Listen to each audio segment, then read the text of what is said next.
જય ગુરુદેવ.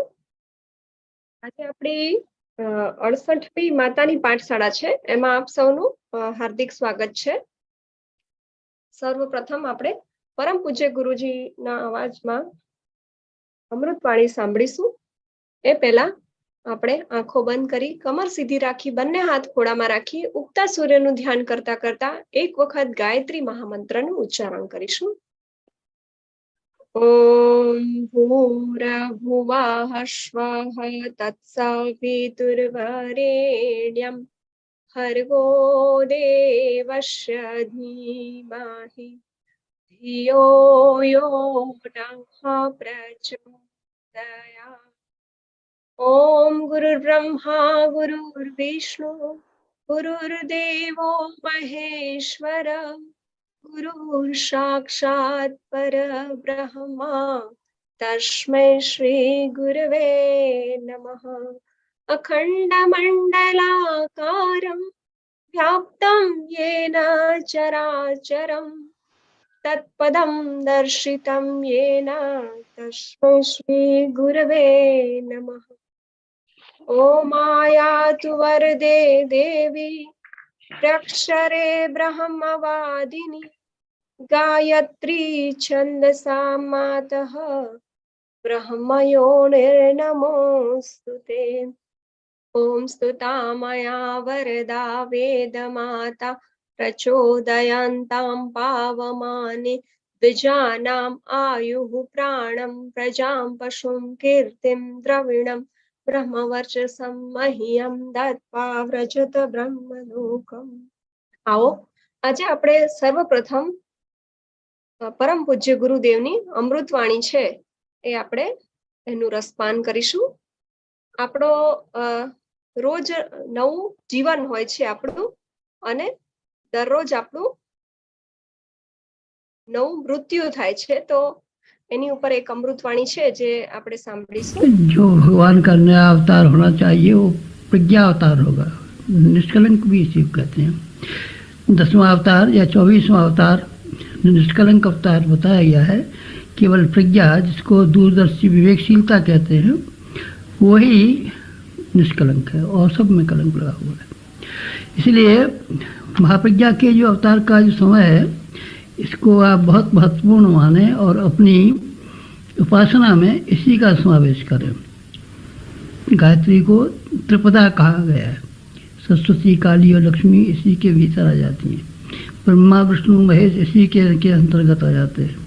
ये आदि शक्ति है. ब्रह्मा जी को तप करके और सारी विश्व को, सृष्टि को बनाने के लिए जो शक्ति मिली थी, इसी के द्वारा मिली थी. अब यही महाप्रज्ञा आद्य शक्ति गायत्री के रूप में नया अवतार ग्रहण कर रही है, आस्था संकट को निवारण करने के लिए. अब ये कैसे होगा अवतार, आपको मालूम है. सीता जी का जो जन्म हुआ था, उसके लिए रावण को मारने के लिए सीता जी की जरूरत थी. सारे ऋषियों ने अपना रक्त एक घड़े में बंद किया और घड़े में बंद करके उसमें से जमीन में गाड़ा. राजा जनक ने उस घड़े को निकाला, सीता जी का जन्म हुआ. दुर्गा का अवतार कैसे हुआ आपको मालूम है. देवता सब के सब इकट्ठे होकर के प्रजापति के पास गए और प्रजापति से कहा, अब ये दैत्य हमसे समझने में नहीं आते, आप कोई तरकीब बताइए. तो उन्होंने कहा, तुम सबकी संयुक्त शक्ति को इकट्ठा करके अभी हम दुर्गा का अवतार करेंगे और वो सारे के सारे दैत्यों का निवारण कर देगी. अब हम सबको इसमें आप भी शामिल हैं और जो लोग अभी नए आए हैं वो भी शामिल हैं. सब मिलकर के एक ऐसी सामूहिक उपासना करेंगे प्रज्ञा की, महाप्रज्ञा की, आदि शक्ति की. तो जो इस समय का आस्था संकट है, जिसने सारे के सारे इस विश्व को अस्त व्यस्त कर रखा है, उसका निवारण होना संभव है. फिर कैसे करना चाहिए, क्या करना पड़ेगा, इसका नाम प्रज्ञा योग रखा है हमने, क्योंकि इसमें कई चीज़ें शुमार हैं. इसलिए प्रज्ञा योग की साधना हम सब लोगों को करनी चाहिए.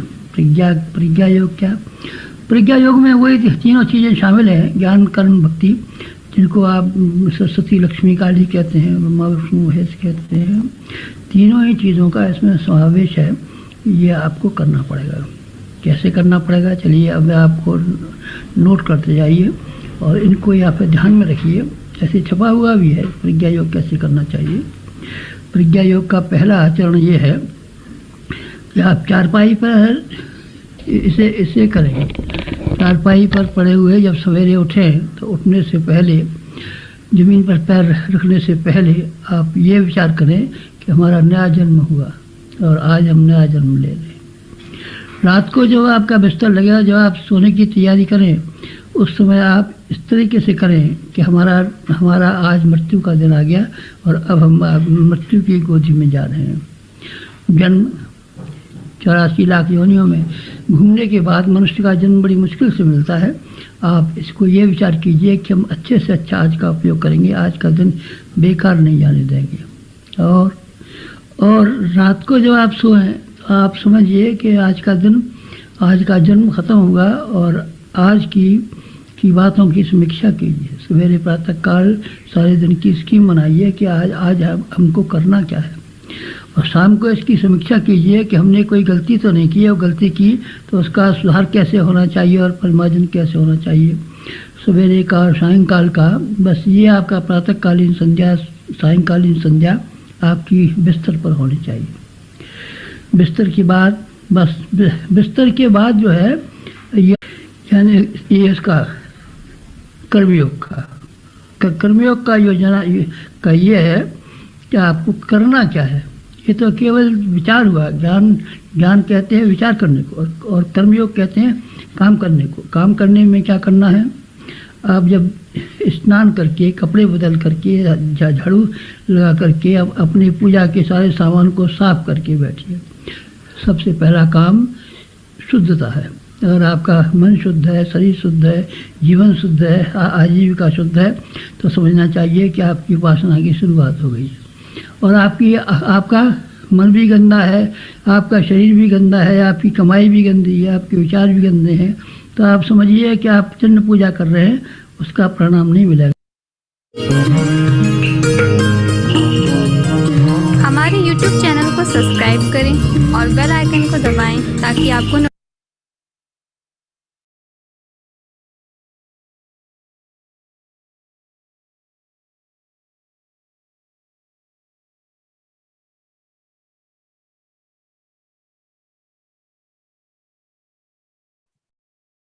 આપણે પરમ પૂજ્ય ગુરુદેવના અવાજમાં અમૃતવાણી સાંભળી. તો અમૃતવાણીમાંથી ગર્ભવતી માતાઓ એવું પોતાના વિશે વિચારવાનું છે કે એમને ગર્ભાવસ્થાનો સમય છે જે ગોલ્ડન પીરિયડ છે, જે મહત્વપૂર્ણ સમય છે, એ મહત્વપૂર્ણ સમય છે. એમાં વધારેમાં વધારે બાળકને કેવી રીતે શ્રેષ્ઠ અને સંસ્કારી બનાવી શકાય, એના માટે માતા છે એ બાળકને જેવો ઘાટ ગળવો એવો ગળી શકે છે. જેવી રીતે કુંભાર છે માટીમાં અલગ અલગ શેપના બધા રમકડા ને બધું બનાવે છે, એવી રીતે ગર્ભવતી માતાએ પોતાના દિવસની સવારથી સાંજ સુધીની દિનચર્યાને સારી રીતે વિચારવાનું છે અને એને અમલમાં લાવવાનું છે. તો આપણે આજે ગર્ભવતી માતાઓ માટે બાળકને કેવી રીતે મલ્ટિપલ ઇન્ટેલિજન્સ, બહુવિધ બુદ્ધિ પ્રતિભા કેવી રીતે વિકસાવી શકાય, બાળકની અંદર બુદ્ધિનો વિકાસ છે એ ગર્ભમાં કેવી રીતે કરી શકાય, એ વિષય ઉપર આપણને ડોક્ટર મેહુલભાઈ નાયક છે એ આપણને સમજૂતી આપશે. હું ડોક્ટર મેહુલભાઈ નાયકને વિનંતી કરીશ કે પોતાનું વક્તવ્ય રજૂ કરે.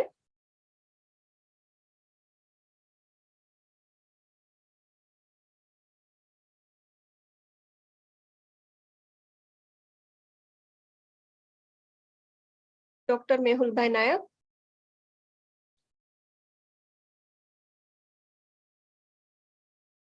મારો અવાજ આવી રહ્યો છે?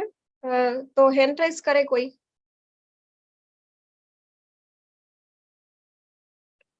Okay, done. ઓકે, ચલો હવે આપણે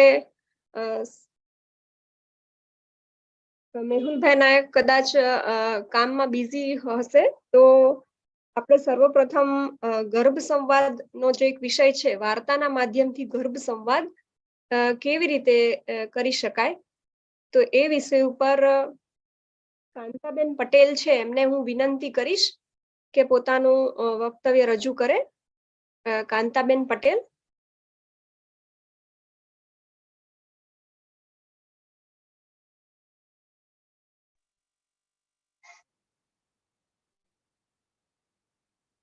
જય ગુરુદેવ.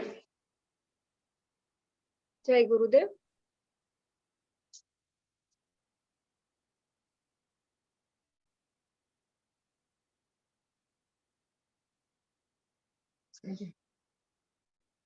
ઓમ ભૂર્ભુવઃ સ્વઃ તત્સવિતુર્વરેણ્યં ભર્ગો દેવસ્ય ધીમહિ ધિયો યો નઃ પ્રચોદયાત. આજે ગર્ભધાન સંસ્કાર વિશે વાર્તા રૂપે મારે બોલવાનું છે. એમાં બહેનોને એની અંદર જે પ્રોસેસ કરવાની છે એ બહેનો વિચારે એવું બાળક આવે છે. ગર્ભધાન સંસ્કારની અંદર પહેલા તો વિચાર કરવો જોઈએ કે મારે બાળક કેવું જોઈએ છે. બાળક સુંદર બનાવવું હોય તો પહેલા બેસ્ટ બનવું પડે છે. સુંદર બન્યા વિના, પુરુષાર્થ કર્યા વિના બાળકને કંઈ મળતું નથી. ગર્ભની અંદરથી જ માત્ર 9 મહિનાની પ્રોસેસમાં 90 વર્ષ સુધી બાળકને કંઈ શીખવાડવાનું રહેતું નથી. જેવી પૂર્વ તૈયારી આપણી હોય એ જ રીતે બાળક અંદર બધું ઘડાઈને આવે છે. આપણે વિચારતા હોઈએ કે પછી શીખવાડીશું તો એ શક્ય નથી. પુરુષાર્થ વિના કંઈ મળતું નથી. આપણે વિચાર કરીએ કે એકવાર ગર્ભધાન સંસ્કાર કર્યા પછી મારું બાળક સુંદર જ આવશે તો એ શક્ય નથી. એના માટે માતાને પૂરેપૂરી તૈયારી કરવાની હોય છે. 3 મહિના થાય ત્યારથી જ માતાએ સતત એને જે જોઈએ છે એ પીરસવું પડે છે. મારા બાળકને શું જોઈએ છે? આધ્યાત્મિક બનાવવું છે કે સરસ સુરવીર બનાવવું છે? એ રીતે એના વિચારો પણ ઉત્તમ હોવા જોઈએ. ઉત્તમ સંતાનની પ્રાપ્તિ માટે ઉત્તમ વિચાર બહુ જરૂરી છે. બેસ્ટ કરો તો બેસ્ટ મળે. જ્યારે તમારું વૃક્ષ વાવો ત્યારે એનું બી સુંદર ન હોય તો વૃક્ષ સારું થતું નથી. તો બેસ્ટ બીજ પણ જોઈએ અને ઉછેરની અંદર એ છોડને ઉછેરવા, કોમળા છોડને ઉછેરવા માટે પાણી જોઈએ, ખાતર જોઈએ અને એને સમય આપવો પડે છે. તો અહીંયા ગર્ભધાન સંસ્કાર પહેલા બતાવે છે કે 3 મહિના પહેલા આની પ્રોસેસ કરવી પડે છે. આપણે એ પછી પણ 3 મહિના પહેલા ન કરી હોય તો પણ જ્યારે આ બીજ કુમળું છે અને આપણા ગર્ભધાનની અંદર દાખલ થયું છે તો એને માતા તે સતત તૈયાર રહેવું પડે છે. જેવું વાવો એવું જ લણી શકો છો. વિચાર માત્ર 1 મિનિટનો વિચાર તમારો સુંદર હોય તો એ બધું જ બાળક ગ્રહણ કરે છે. એટલા માટે બતાવે છે કે 9 મહિનાનો સમય તમારા માટે એક સોનેરી તક છે. એની અંદર તમારે શું કરવું અને શું ન કરવું એ પૂરેપૂરી માતાની જવાબદારી હોય છે. માતા ધારે તેવા બાળકને જન્મ આપી શકે છે, પરંતુ ક્યારે? એના માટે માતાએ તપવું પડે. 1 મિનિટની અંદર એક વિચાર તમારો ખરાબ આવે તો એના 2.5 લાખ કોષ મગજની અંદર તૈયાર થાય છે. એટલા માટે કહે છે એક પણ બેટા સેકન્ડ તું ગુમાવીશ નહીં. બહેનોની તો જવાબદારી છે, સાથે સાથે ઘરના સભ્યોની પણ જવાબદારી આવે છે. ઘરના સભ્યોને પણ સંપૂર્ણ રીતે પૂરેપૂરો એને સહયોગ આપવો પડે છે. ઘણા એવું કે માં હોય એવો જ દીકરો આવે, પણ એની સાથે એના પિતા પણ જવાબદાર હોય છે. જ્યાં સુધી ઘરના લોકો એને થોડીક કનગડ કરતા હોય તો એનો વિચાર થોડીક વાર બદલાય છે અને એની અસર એમની બાળક ઉપર પણ પડે છે. એટલા માટે સંપૂર્ણ પૂરેપૂરી તૈયારી મા બાપ અને ઘરના સભ્યોની જરૂરી છે.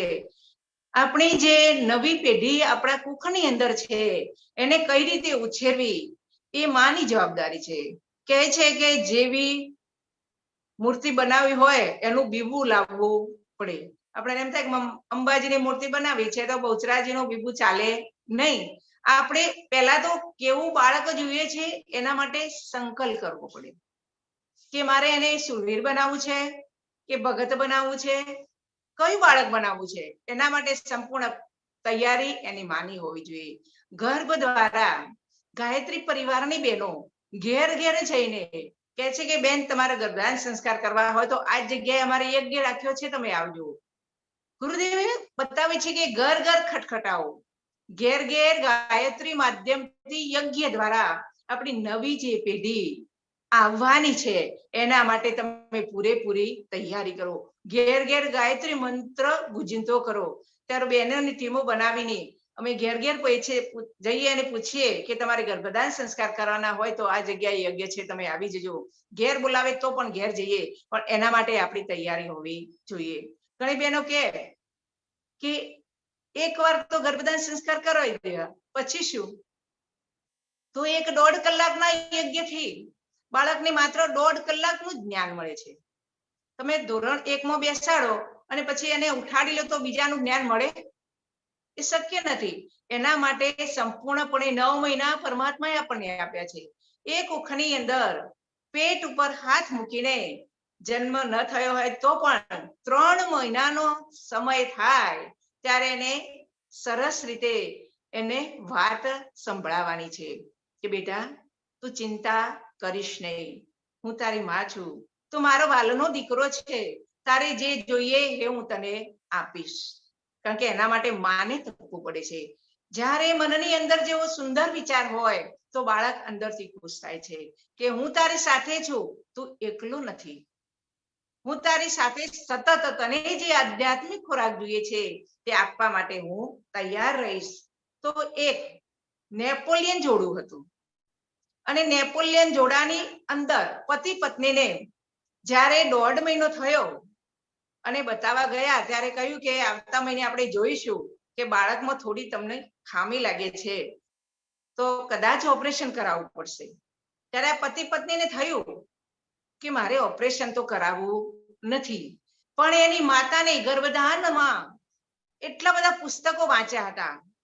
ભગવાનના વિચારો સાથે એ બેને સરસ મજાની પૂજાઓ કરી હતી.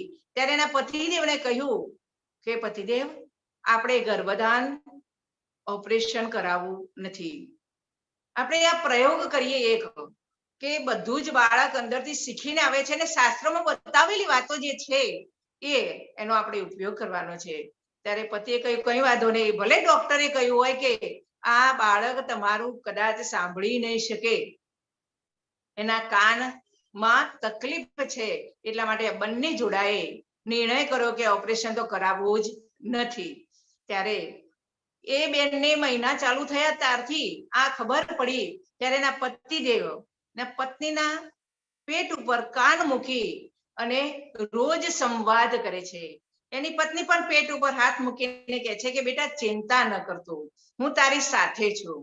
પતિદેવ કહે છે કે બેટા તું સાંભળે છે, તને કોઈ તકલીફ નથી, મારી વાર્તા તું સાંભળી શકે છે, મારી વાર્તા તું સાંભળી શકે છે, તને કોઈ તકલીફ નથી, મારો અવાજ તારા કાન સુધી આવી શકે છે, તને કોઈ તકલીફ નથી. આવો આમણે પ્રોસેસ ચાલુ રાખી. એક વિશ્વાસ હતો કે જેવું આપણે ધારીએ છીએ તેવું બાળક મળે છે, પણ ડોક્ટરના રિપોર્ટ પછી ઘણીવાર મનમાં એમ થાય કે શક્ય બનશે, પણ છતાંય એમને આ પ્રોસેસ એમને ચાલુ રાખી અને એમાં ઘણો સમય વીત્યો. ત્યાં સુધી એમને થઈ કઈ વાંધો નહીં, ભગવાન પર ભરોસો રાખો અને આ કામ આપણે ચાલુ રાખવાનું છે. 9 મહિના સુધી સતત આ પતિ અને પત્ની આ પ્રોસેસ એમને ચાલુ રાખી. 2 થી 3 વખત 5 મિનિટ બેસે, કોઈક વાર 10 મિનિટ બેસે કે બેટા ચિંતા ન કરતો, હું તારી સાથે છું, તું મારો પ્રેમનો ટુકડો છે, તું મારા હૃદયનો ટુકડો છે, તને કોઈ તકલીફમાં પડવા નહીં દઉં, તું બધું જ સાંભળી શકે છે, તને કોઈ તકલીફ નથી, હું તારી સાથે છું, તું મારો વાલનો દરિયો છે. આવી પ્રોસેસ વાતો કરતા કરતા સમય વીતે છે અને આ બાળકનો જન્મ થાય છે. ત્યારે પતિ અને પત્નીને પહેલા તો એમ થાય છે કે મારું બાળક જન્મી તો ચૂક્યું છે, પરંતુ અંદરથી એવો વિચાર આવે છે કે સાંભળશે કે નહીં. થોડીક વાર પછી એની આંખો ખુલે છે બાળકની, અને આંખો ખુલ્યા પછી એના પતિદેવ એક ખંજરી લાવે છે અને સાઈડમાં ઉભા રહે છે. આંખો ખોલ્યા પછી એને થોડીક ખંજરી વગાડવાનું ચાલુ રાખ્યું. જ્યારે એને ખંજરી વગાડી ત્યારે આંખ એની ઊંચી થાય છે. એના પતિને અહેસાસ થઈ ગયો કે મારો આ ખંજરીનો અવાજ મારું બાળક સાંભળી શકે છે. બપોર થાય ત્યારે થોડી ખંજરી વગાડે, સાંજ પડે ત્યારે થોડી ખંજરી વગાડે. થોડોક ડર હતો કે કદાચ નહીં સાંભળે તો, પણ એમને પહેલા જ વખતે એમને ખંજરી વગાડીને બાળકની આંખ ઊંચી થાય છે ત્યારે આ પતિને ખબર પડી કે ના, મારી જે પ્રોસેસ કરી છે એમાં કોઈ વાંધો આવે તેમ નથી. એટલા માટે આ બાળક થોડુંક મોટું થયું અને 6 મહિનાનું થયું, અને જ્યારે ખંજરી વગાડે ત્યારે હાથ પગ પછાડે, આંખો ઊંચી કરે, એટલે એમને ખબર પડી કે મારું બાળક નક્કી સાંભળે છે, એમાં કોઈ ખામી નથી. આ પ્રોસેસ જુઓ તમે, ડોક્ટરે કહ્યું કે તમારા બાળકનો જન્મ થશે તો પણ સાંભળશે નહીં, પરંતુ પત્ની આ સુંદર ઉત્તમ સંતાન પ્રાપ્તિના ઘણા બધા પુસ્તકો વાંચ્યા હતા, એટલે એ એમના બાળકને બચાવી શક્યા. એના માટે પ્રોસેસ તો કરી જ છે બંનેને. કોઈને ન સાંભળે એવું બાળક તો જોઈએ નહીં. બધા કહે છે કે મારે સુંદર બાળક જોઈએ છે, તો સુંદર બાળક જોઈતું હોય તો આપણા વિચારો પણ સુંદર રાખવા પડે.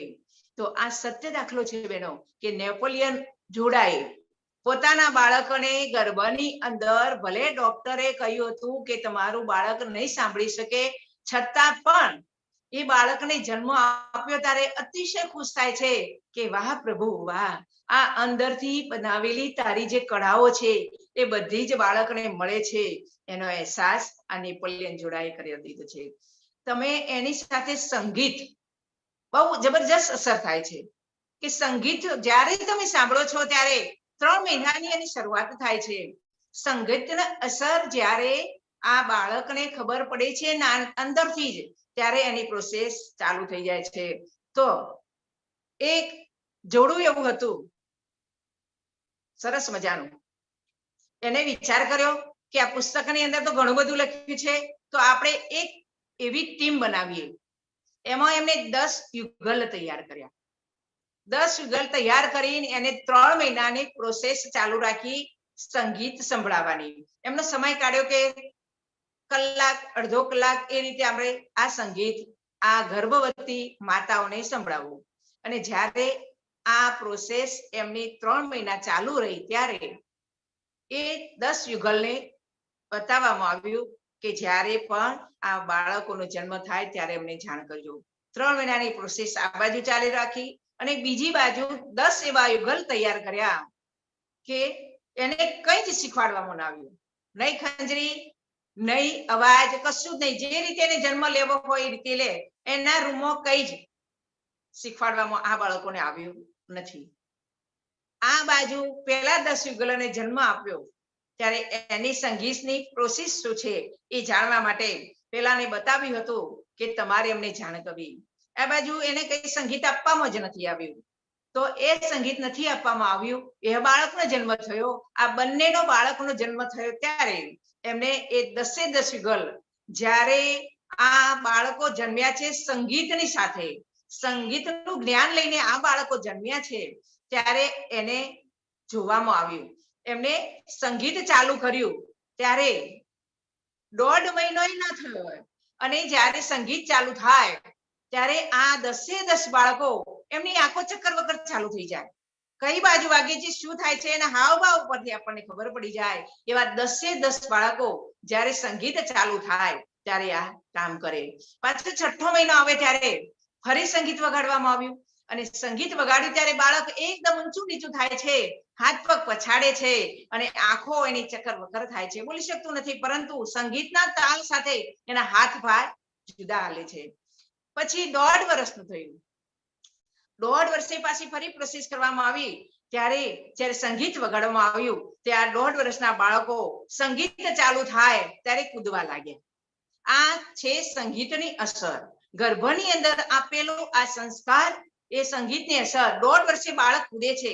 પછી ઘણા એ બીજા જોડા હતા, એમને કહ્યું કે હવે આ 10 ને રમકડા એવા સુંદર આપો મનગમતા, એ રમકડા આલીએ તો એની શું અસર થાય છે. તો 10 ને રમકડા આપવામાં આવ્યા અને એમને મનગમતા રમકડા આપવામાં આવ્યા અને રમકડા આપ્યા બાદ ફરી સંગીત ચાલુ કર્યું અને સંગીત ચાલુ કર્યું ત્યારે 10 જણે આ રમકડા એક બાજુ મૂકી દીધા અને પાછું સંગીત ચાલુ થયું ત્યારે હાથ પગ ઊંચા કરીને કૂદવા લાગ્યા. એમની રમકડાની કોઈ અસર થઈ નહીં. ત્યારે સાબિત થયું કે 10 ને જે આ પ્રોસેસ કરવામાં આવી છે કે સંગીતના તાલ સાથે આવેલું બાળક ગર્ભની અંદર બધું શીખીને આવ્યું છે. હવે બીજી બાજુ જે 10 યુગલ હતા એને કંઈ શીખવાડવામાં આવ્યું જ નહોતું અને એ બિલકુલ કંઈ શીખવાડવામાં નહોતું. એની શરૂ કરી સંગીત વગાડવાની ટીમે. તો એ બાળકોને કોઈ અસર થતી નથી.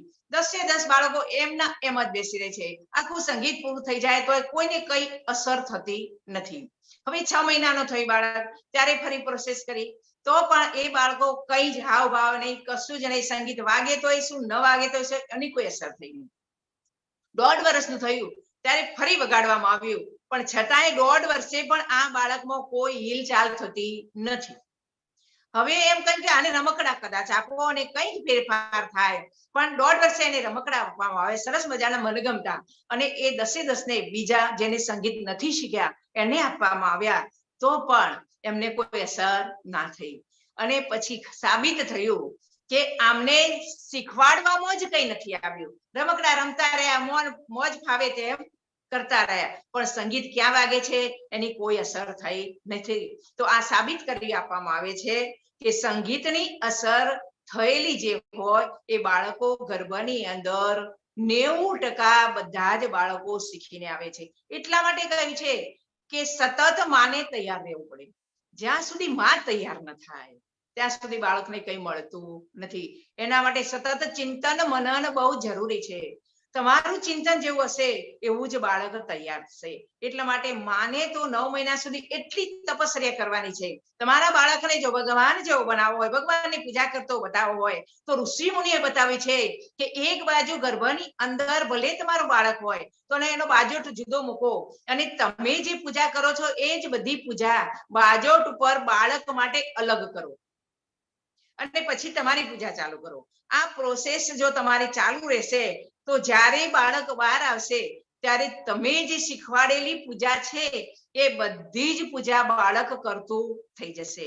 એના માટે તમારે પૂરી તૈયારી હોવી જોઈએ. આ બધી ક્યાં ઝંઝટ કરે. એક બાજુ આપણી પૂજા પાછળ બાળક માટે હા ઋષિમુનિએ બતાવ્યું છે કે બાળકને પૂજા કરતું અંદરથી શીખવાડીને લાવવું હોય તો સરસ મજાનો બાજટ જુદો ઢાળો અને એના માટે ચમચી ભરી જળ લઈને કહો કે આજની પૂજા બધી જ મેં મારા બાળક માટે કરી છે તો બાળક અંદરથી બધું જ શીખીને આવે છે.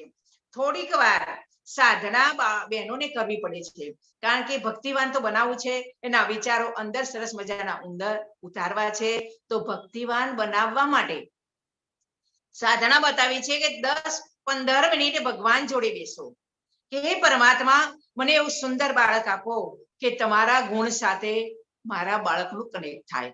5 મિનિટ 10 મિનિટ 15 મિનિટ બેન બેસવા માટે ટાઈમ કાઢો. ઘણી બહેનો કે અમે સંસ્કાર કરાવી લીધા છે, અમારું બાળક સુંદર જ આવવાનું છે, અમને તો કોઈ સવારે ઉઠાતું નથી, અમારે કઈ બેસવું નથી, અમારે કઈ પુસ્તક લખવા નથી. તો એ શક્ય નથી કારણ કે 1.5 કલાકના અવસરમાં તમને 1.5 કલાકની પ્રોસેસ મળે છે. બાકીના 8.5 મહિનાનું શું, 9 મહિના તમારા પેટમાં આ બાળક રહે ત્યાં સુધી શું. તો એના માટે માતાએ તૈયારી આપણી હોવી જોઈએ. નિયમિતપણે સૂર્યને અર્ધ ચડાવો અને એમાંથી થોડું બચેલું પાણી જે છે એ હાથમાં લઈ ઘસી અને સૂર્ય નારાયણ સામે ગાયત્રી મંત્ર બોલો. ગાયત્રી મંત્ર એ સદબુદ્ધિનો મંત્ર છે, સર્વશ્રેષ્ઠ મંત્ર છે, મુગુટ મણિ પણ એને કહેવામાં આવે છે. તો એના માટે તમારે પાણી ચડાવવું પડે. બીજા ચડાવે તો એમાં કોઈ ફેર પડે નહીં. તપવું તમારે જ પડે. તમારા બાળકને સુંદર બનાવવું છે તો માને પહેલા સુંદર બનવું પડે. બેસ્ટ બનો તો બેસ્ટ બાળક આવે. આપણે કે ના મારે જો કરવું છે હું કરીશ એટલા માટે બતાવ્યું છે કે મોબાઈલ થી દૂર રહો. ઘણા બહેનો એમ કે છે કે હું તો 2.5 વર્ષનું બાળક થઈને બધું જ ખોલી નાખે છે. બેન તો ખોલે જ ને. 9 મહિના સુધી તમે મોબાઈલ પકડી રાખ્યો હોય, બધું જ સતત અંદર જોતા હોય. અમે તો તમને કઈ નામતા રહીએ. યજ્ઞાનીને બતાવ્યો કે મોબાઈલ થી દૂર રહો, સત્સંગ જેવી વાતો હોય તો સાંભળો, બાકી બીજું કઈ જોશો નહીં. પણ ખોલો તો ખરા ને. જે ખોલવાની પ્રકૃતિ છે એ તમે એને 9 મહિનાની અંદર બતાવી દીધી છે, અને પછી હાથમાંથી બાળકને ઝૂંટી લો અને પછી કે મૂકી દે, તો શક્ય કઈ રીતે બને? બાળક કે છે આ તો બધું તે મને શીખવાડ્યું છે, હું ગર્ભની અંદરથી બધું શીખીને આવે છું. તો સત્ય છે આ વાતો બહેનો. એના માટે માને પૂરેપૂરી તૈયારી હોવી જોઈએ કે મારે બાળક કેવું જોઈએ છે. એના માટે સતત જો માં તૈયાર થઈ જાય તો એનું બાળક સુંદર આવે ને આવે. એના માટે આપણી તૈયારી હોવી જોઈએ. તપે કોઈ કે તમે માજી નવરા છો તો સવારે ગાયત્રી મંત્ર કરી દો, મારા પાસે ટાઈમ નથી, તો શક્ય બને ખરું? પહેલા જમવું પડે, આપણે મોઢામાં કોળીએ મૂકવું પડે, અને ચાવીએ તો જ અંદર જાય, અને ચાવ્યા વિના અંદર જાય નહીં. અને અંદર જ્યાં પછી એનું લોહી બને છે. જેવો અન્ન એવો જ ઓડકાર આવે છે બેન. જેવું ખાધું હોય એવું જ તમને અહેસાસ થાય છે. એટલા માટે બહેનોને પણ કહેવામાં આવે છે કે બહારનું ખાવાનું બંધ કરી દો. અત્યારે જો રૂપિયાવાળા ઘરની અંદર બહેનોને રૂપિયા વધી જાય, ગાડી મળી જાય, ઘરવાળા સરસ મજાનું કમાતા હોય, બૈરી ક્યાં જાય છે કોઈ જ ખબર ન હોય, અને પછી કે મારે ઉત્તમ બાળકને જન્મ આપવો છે, તો કઈ રીતે આવે? નહીં ખાવાના ઠેકાણા, નહીં ઊંઘવાના ઠેકાણા.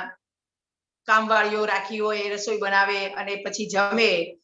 રસોઈવાળીને કહે કે ભાઈ અહીંયા થાળી આપી જા, સરસ મજાનો મોબાઈલ ચાલુ હોય, ખાવાનું ચાલુ હોય, તો શું થાય? એ અસર ક્યાંથી આવે? એટલા માટે સાત્વિક ખોરાક ઉપર પણ બહુ જ બતાવવામાં આવે છે કે તમારો જેવો ખોરાક એવો ઓડકાર આવે છે. એટલા માટે તમારું ભોજન તમારી જાતે બનાવો, મોબાઈલથી દૂર રહો. ઘણી બહેનો શ્રાવણ મહિનો આવે ને, બહુ રૂપિયા વધી ગયા હોય તો એમને શું કરે છે? ટીમ બનાવે, આખી ટીમ બનાવીને પછી કે આજ તો મજા કરી લઈએ, શ્રાવણ મહિનો આવતા વર્ષે આવશે, ત્યાં સુધી આપણે રમવું છે. અને જો માં રમતી થઈ જાય, પત્તા રમતી રમતી માં ઉખની અંદર આ બાળક જુએ છે, અને આ એની ટ્રેનિંગ ચાલુ રાખે, તો પછી તમારું જ બાળક મોટું થાય ત્યારે શું કરે બોલો? જ્યારે અત્યારે શ્રાવણ મહિનાની અંદર તમે જે બહેનો છો એ રમવા માટે રૂપિયા ઘણા આપે છે, આપણે ક્યાં ચિંતા છે, ઘરવાળાને જે કરવું કરે, પણ આપણે શું કરવું છે એનું ધ્યાન જો આપણે ન રાખીએ, કમસે કમ ગર્ભવતી બનો એ વખતે તો રાખો. જેમ રૂપિયા વધી જાય ને ત્યારે બધું કામ કરવાનું હોય ને મજા જ કરો, કે મન માનવ અવતાર મળે છે, ફરી મળશે કે નહીં આ વગરમાં કોને ખબર છે.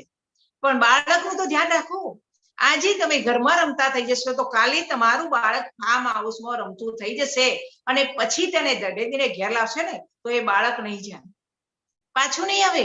કારણ કે ગર્ભમાં બાળક તમારું કહે છે કે આ તો બધું મને મમ્મી આવડે છે, તે મને 9 મહિના સુધી આ 1 મહિનો રમીને એમાં બધું શીખી ગયો છું, હવે તું પાછું વાળે તો હું પાછું વળી શકું તેમ નથી. એના માટે આ પ્રોસેસ આવે છે. એટલે માતાને પૂરેપૂરી એક સેકન્ડ પણ બગાડવાની નથી. માતાને કહે છે કે બેટા ચિંતા ન કરીશ, હાથ પર પેટ ઉપર હાથ રાખીને રોજ એની સાથે વાતો કરો. વાર્તા બહુ જ સરસ મજાની સુંદર હોવી જોઈએ. શિવાજીનો જન્મ એમનેમ નહોતો થયો. જીજાબાઈએ એના જન્મ પહેલા 3 મહિના પહેલા એમને પ્રોસેસ કરી છે કે મારે ઉત્તમ સંતાનને પ્રાપ્ત કરવું છે, ઉત્તમ સંતાનને જન્મ આપવો છે. આ સંકલ્પ જીજાબાઈનો છે. અને પછી એને જે સુરવીર બનાવવાનો હોય એના માટે સતત જીજાબાઈ તપ્યા છે. હાલરડા પણ એવા જ ગાતા કે બેટા સુઈ જા, સવારે ઉઠીને તો રણમાં રોડાવાનું છે. પરંતુ શું હતું? એનો સંકલ્પ હતો. સંકલ્પ કેવો? મારું બાળક સુરવીર બની જાય. અને એના માટે માતા જીજાબાઈ બહુ તપ્યા છે. અને પછી એ ગર્ભની અંદર જે પ્રોસેસ કરવાની હતી એ તમામ પ્રોસેસો બધી જ ગર્ભમાં શિવાજીને શીખવાડવામાં આવી હતી. બહાર આવીને એ સરસ મજાનો સુરવીર બને છે. ક્યારે? કોણ તપી છે? એની માતા તપી છે. માતા વિના કોઈ આ શક્ય કરી શકતું નથી. આપણે વિચાર કરીએ કે મળી જશે મફતમાં, સવારે નથી ઉઠવું, શાંતિથી ખાઓ પીઓ અને જલસા કરો. ડોક્ટરે તો અમને કીધું છે કે બેડ રેસ્ટ કરો. અમારે તો 1.5 મહિનો થાય ત્યારે સાસુમાને કહી દે કે મને તો ડોક્ટરે પૂરેપૂરો આરામ કરવાનું કીધું છે, બીજું કંઈ કરવાનું નથી. પણ તમે સુતા સુતાય કદાચ આરામ કરવાનું તમારી તબિયત સારી ન હોય અને કીધું હોય તો પણ તમે સરસ મજાની વાર્તાઓ પેટ ઉપર હાથ મૂકીને એને સંભળાવી શકો છો. દરેક ડોક્ટરો કહે કે આ કામ નહીં કરવાનું, તમે નાના હતા ને એ વખતે ગઢાઓ કહેતા કે સરસ મજાનું ધીમે ધીમે બેટા કામ કરો, થોડોક ટાઈમ કાઢીને સરસ ધાર્મિક પુસ્તકો વાંચો. કેમ કહેતા હતા? જ્યારે ખોળો ભરાવીને દીકરીને ઘેર મોકલવામાં આવતી ત્યારે ઘરના બધા કહેતા કે બેટા સરસ મજાની છાશ ફેરવી નાખો એટલે તમારું શરીર સરસ મજાનું ફરતું થઈ જાય. 5 મિનિટ એને છાશ ફેરવવાનું કહેતા, કારણ કે તમામ તમારા શરીરના અવયવો છે એ સરસ મજાના મજબૂત બની જાય, સરસ મજાના ક્રિયાશીલ બની જાય. ત્યારે ધીરે ધીરે દીકરીને હસતી રહે, પિયરમાં બધાને સારું લાગે, એનો મુખારવિંદ સરસ મજાનું રહે, મન ફાવે તેમ માને કે મને આ જોઈએ છે તો એ બધું મળી જાય. એટલા માટે આ રીત હતી ખોળો ભરવાની ને 7મા મહિને દીકરીને મોકલવામાં આવતી, કારણ કે 3 મહિના બાકી હોય ને તો એ ઘણું બધું આ શીખી જાય છે. તો એક બેન આવ્યા કે આ તો મેં તો મોડું મોડું બેન બહુ સાંભળ્યું અને હવે તો 7મો મહિનો બેસી ગયો છે, હવે બધું શક્ય છે. ત્યારે એ બેનને કહેવામાં આવ્યું કે 3 મહિના એ ઘણા છે તમારી માટે. ભલે તમને હવે ખબર પડી કે ગર્ભધાન સંસ્કાર શું છે, હવે ખબર પડી હોય તો એને કીધું 3 મહિનામાં એવી જબરજસ્ત હું મહેનત લગાવીશ કે મારા બાળકને જેવું જોઈએ છે એના માટે સંપૂર્ણ મારી પૂરી તૈયારી હશે. એ બેન 7મો બેઠો અને પછી એને ખબર પડી છે કે ગર્ભની અંદર બાળક આ બધું શીખીને આવે છે. અને આ સમાચાર એને મળ્યા ત્યારે એક બેનને મળે છે કે આ 3 મહિના બાકી છે, બધું મળશે? તો કે હા, 3 મહિનામાં પણ તમે તમારા બાળકને આ શીખવી શકો છો. પણ એને પૂરેપૂરી બેને જબરજસ્ત તૈયારી કરી અને તૈયારી કરી ત્યારે માત્ર 3 મહિના બાકી હતા છતાં પણ એનું બાળક સુંદર મજાનું બને છે. આની અંદર જબરજસ્ત તૈયારી હોવી જોઈએ માની. 3 મહિનામાં પણ માતા ધારે તે કરી શકે છે, પરંતુ અંદર વિચાર કરવો જોઈએ. વિચાર ન કરે સૂનું બેસી રહો તો શું થાય? પેલા મ્યુઝિક જેવી દશા થાય ને. પેલા તે શીખવાડવામાં આવી જ નથી. એક ભાઈ મળે કે આ બધું ઓછું હોય કે તમે ગર્ભધાન સંસ્કાર કરાવો અને બાળક સુંદર આવે કે આખા ગામનું થાય આપણું થાય. ગામનું થાય તો બરાબર છે, જન્મ તો બધાને આપવાનો છે, બધા બાળકોને જન્મ આપે છે, પણ તમારે કેવું બાળક જોઈએ છે એના માટે તમારી તૈયારી હોય. બાળક ખૂબ સરસ કાંતાબેન પટેલ, આપણે બાળકને ગર્ભ સંવાદના માધ્યમથી કેવી રીતે સંસ્કારી બનાવી શકાય એ ઉપરાંત ઘણી બધી બાબતોનું ખૂબ ઝીણવટપૂર્વક સવારથી લઈને સાંજ સુધી માતાએ કેવી રીતે જીવન જીવવું જોઈએ એવી નાની નાની બાબતો ઉપર આપણને સમજાવ્યું, એ બદલ કાંતાબેન પટેલનો ખૂબ ખૂબ આભાર. હું વિનંતી કરીશ ડોક્ટર મેહુલભાઈ ને કે પોતાનું વક્તવ્ય રજૂ કરે. એમને આપણું બાળકને બહુવિધ પ્રતિભા એટલે ઇન્ટેલિજન્સ કેવી રીતે બનાવી શકાય એ વિષય ઉપર વક્તવ્ય રજૂ કરશે. તો ડોક્ટર મેહુલભાઈને હું વિનંતી કરીશ કે પોતાનું વક્તવ્ય રજૂ કરે. Thank you Sangitaben. કાંતાબેનનું બહુ સરસ વક્તવ્ય રહ્યું. હવે હું મારો ટોપિક આજનો સ્ટાર્ટ કરું છું. આજના વિષયનો મૂળ મુદ્દો છે મલ્ટિપલ ઇન્ટેલિજન્સ એટલે કે બહુવિધ પ્રતિભા. આપણે ઘણી વખત એવું સાંભળતા હોઈએ છીએ કે અમુક માણસો બહુ પ્રતિભાશાળી હોય છે. તો આપણને વિચાર આવે કે પ્રતિભાશાળી છે તો આ પ્રતિભા શું એ જન્મથી લઈને આવતું હશે કે આપણે એને વિકસિત કરી શકતા હોઈશું? તો એ જ બાબત ઉપર આજે આપણે થોડું ડિટેલમાં જોઈશું. આ જે મલ્ટિપલ ઇન્ટેલિજન્સની થિયરી છે એ એક મહાન તત્વવિદ હાર્વર્ડ ગાર્ડનરે આપી છે, બહુબુદ્ધિ પ્રતિભાનો સિદ્ધાંત.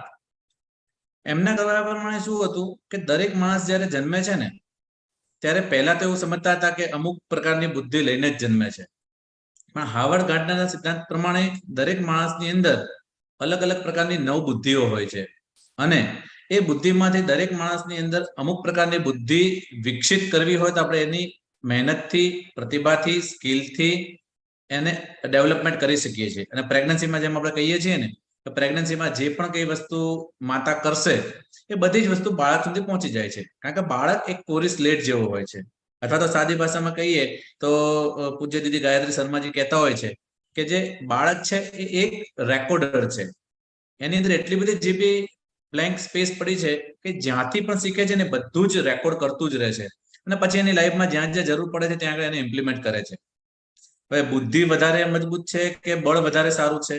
તો આપણે બધા એક વાર્તા સાંભળી જ છે કે એક વખતે એક જંગલની અંદર સસલા અને સિંહની વાર્તા. સિંહે રાજા હતો એટલે એને નક્કી કર્યું કે મારે રોજ એક પ્રાણીને ખાવાનું. એટલે એને બધા લોકોને કહેવા માંડ્યું કે ભાઈ આજે તમારો વારો, આજે તમારો વારો. એક દિવસ એ પ્રમાણે આવ્યો એનો સસલાનો વારો. હવે સસલો શક્તિમાં તો સ્વાભાવિક રીતના સિંહ કરતા નબળો હતો, પરંતુ એને વિચાર આવ્યો એટલે એને શું કર્યું, થોડો મોડો ગયો સિંહ પાસે. એટલે સિંહ આકડો વાકડો થઈ ગયો. કેમ તું મોડો આવ્યો?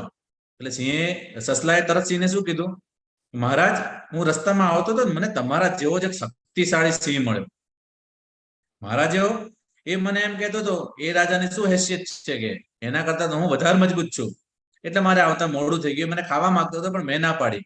મેં એને વાત કરી કે પહેલા તમે મારા રાજા સાથે લડો અને પછી જ હું તમને માનું કે તમે મારા રાજા છો. પછી આ સિંહ કહે છે કે ચલો મને બતાવવા લઈ જાઓ. એટલે સસલું એને કુવા પાસે લઈ જાય છે અને કુવામાં એનું પ્રતિબિંબ બતાવે છે. સિંહ ત્રાડ નાચે છે અને એના પડઘામાં સામેથી ત્રાડ આવે છે. એટલે એમને એમ લાગે છે કે ખરેખર આ તો સામે સિંહ છે. એટલે એને મારવા માટે આ સિંહ અંદર કુવામાં ઝંપલાવે છે. અહીંયા આગળ સિંહ મજબૂત હતો પણ સસલાની બુદ્ધિ સામે જીતી ગયો. બસ આપણે પણ આ જમાનાની અંદર આ જ કરવાનું છે. દરેક માતાએ પોતાની બુદ્ધિને વિકસિત કરવાની છે કે જેથી કરીને એના બાળકની અંદર બહુ પ્રતિભા વિકસિત થાય, અને જે પ્રતિભા વિકસિત થશે એ પ્રમાણે એનું બાળક આગળ વધશે. હવે સવાલ આવે છે કે ચલો મલ્ટિપલ ઇન્ટેલિજન્સ, પણ ઇન્ટેલિજન્સ બુદ્ધિ એટલે છે શું? બુદ્ધિને શું વધારી શકાય? અને હા, તો કેવી રીતના? તો બુદ્ધિ એટલે બીજું કશું નથી હોતું. ઇન્ટેલિજન્સનો મતલબ થાય છે it is an ability to learn from hour experience. આપણા અનુભવોથી શીખવું, સોલ્વ અવર પ્રોબ્લેમ, આપણા જે પ્રશ્નો છે એનું સમાધાન કરવું, અને use our ability, our knowledge to adapt in our new situation. એટલે કે નવી નવી પરિસ્થિતિની અંદર આપણી પાસે જે જ્ઞાન, બુદ્ધિ, ક્ષમતા રહેલી છે ને એના મદદથી એ દરેક પરિસ્થિતિની અંદર સફળ થવું. બસ આ તો આપણે રોજે રોજ કરીએ છીએ. એનો મતલબ છે કે રોજે રોજ આપણે બુદ્ધિને વિકસિત કરી શકીએ, એને વધારી પણ શકીએ. તો આ એક એવી માનસિક શક્તિ છે જેનો ઉપયોગ આપણે તથ્યોને સમજવા માટે, એકબીજા સાથે સંબંધ સુધારવા માટે, સાચા અને ખોટાનો નિર્ણય કરવા માટે, સમસ્યાઓનો ઉકેલ લાવવા માટે અને નવી પરિસ્થિતિને પોતાને ઢાળવા માટે ઉપયોગ કરીએ છીએ. અને આ ક્ષમતા દરેક રીતના આપણે વધારી શકીએ છીએ. પહેલા લોકો એવું જ માનતા હતા કે અગર કોઈ બાળક હોય અને ગણિતમાં હોશિયાર છે તો ખાલી એ ઇન્ટેલિજન્ટ છે ને ગણિતની અંદર જ આગળ વધશે, અથવા તો કોઈ પણ સબ્જેક્ટની અંદર હોશિયાર હોય તો આગળ વધી શકે. પણ દરેક માણસની અંદર બે પ્રકારના બ્રેન હોય છે જે આપણે આગળ જોઈશું, લેફ્ટ અને right brain. Left brain logical હોય છે, જે મેથેમેટિક્સ અને લોજિક્સની અંદર આગળ વધે છે, રિઝનિંગની અંદર આગળ વધે છે. રાઈટ બ્રેન ક્રિએટિવ હોય છે. દરેક બાળકની અંદર જે ક્ષમતા વધારે હશે એ ફિલ્ડની અંદર એ હોશિયાર થશે, એ ફિલ્ડમાં એની પ્રતિભા વધશે. બુદ્ધિનો પારંપરિક દ્રષ્ટિકોણ જે અર્થસૂત્ર હતું એ શું કહેતા હતા કે દરેક માણસ પાસે એક નિશ્ચિત માત્રામાં બુદ્ધિ હોય છે. પરંતુ અહીંયા હાર્વર્ડ ગાર્ડનરે વાત કરી કે એમઆઈની થિયરી એવું કહે છે કે મનુષ્યની પાસે તો બધી જ બુદ્ધિ હોય છે, પણ આ 9 પ્રકારની બુદ્ધિમાંથી એ પોતાની ક્ષમતા અનુસાર ને પોતાના માતા પિતા, વાતાવરણને એના પ્રમાણે જે બુદ્ધિનો અનુભવ વધારશે, જે બુદ્ધિ વધારે વાપરશે એ પ્રમાણે આગળ વધશે. દરેક માણસની અંદર થોડા વધતા પ્રમાણમાં બુદ્ધિ હોય તો છે જ. એ 2 અથવા વધારે પણ હોઈ શકે છે, પણ મોટાભાગે 2 બુદ્ધિ ઉપર એનું પ્રભુત્વ વધારે હોય છે. એટલે આપણે એને એ પ્રકારની બુદ્ધિના પ્રભાવી માણસ કહીએ છીએ. અને આ બુદ્ધિ દરેક માણસના અલગ અલગ ભાગની અંદર અલગ અલગ સ્થિત હોય છે. ટોટલ 9 પ્રકારની બુદ્ધિ હોય છે, 9 પ્રકારની પ્રતિભા હોય છે. Interpersonal intelligence, intrapersonal intelligence, musical, linguistic, logical, spatial, bodily, kinesthetic, naturalistic ને એક્ઝિસ્ટેન્શિયલ. અને આપણે એક પછી એક સારી રીતે ગુજરાતીમાં સમજીએ. સૌથી પહેલા તો આ બુદ્ધિના એક્ઝામ્પલ થોડા આપું કે આ બુદ્ધિનો મતલબ શું છે. અને ધારો કે આપણે ચલો માનીએ કે આ બુદ્ધિ આપણે ડેવલપ કરીએ છીએ તો આપણે એનાથી આપણને ફાયદો શું? મલ્ટિપલ ઇન્ટેલિજન્સ તમે ધારો કે ડેવલપ કરશો તેનાથી આપણને શું ફાયદો થશે? તમને ખબર છે કે એક દિવસની અંદર ભારતની અંદર કેટલા બાળકો જન્મતા હશે? કોઈ અનમ્યુટ કરીને કહી શકશે?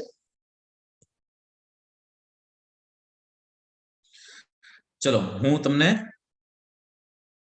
જાણ કરું. એક જ મિનિટ.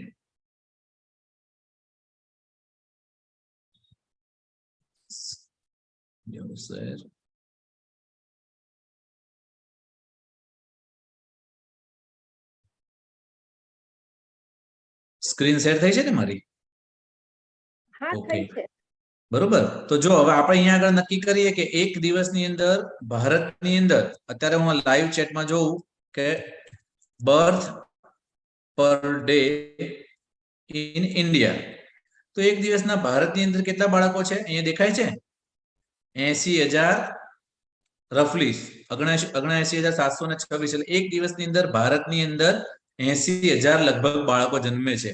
એવી જ રીતના આપણે જો વર્લ્ડની વાત કરીએ તો વર્લ્ડની અંદર એક દિવસની અંદર લગભગ 4,40,000 બાળકો જન્મે છે. તો આ એક દિવસની વાત છે, બરોબર. હવે જો એક દિવસની અંદર આટલા બાળકો જન્મતા હોય તો તમે વિચારો કે જ્યારે તમારું બાળક લગભગ 17-18 વર્ષનું થશે ત્યારે તમે એક ગણતરી મારશો ને તો તમારું બાળક કરોડો માણસની કોમ્પિટિશન કરશે.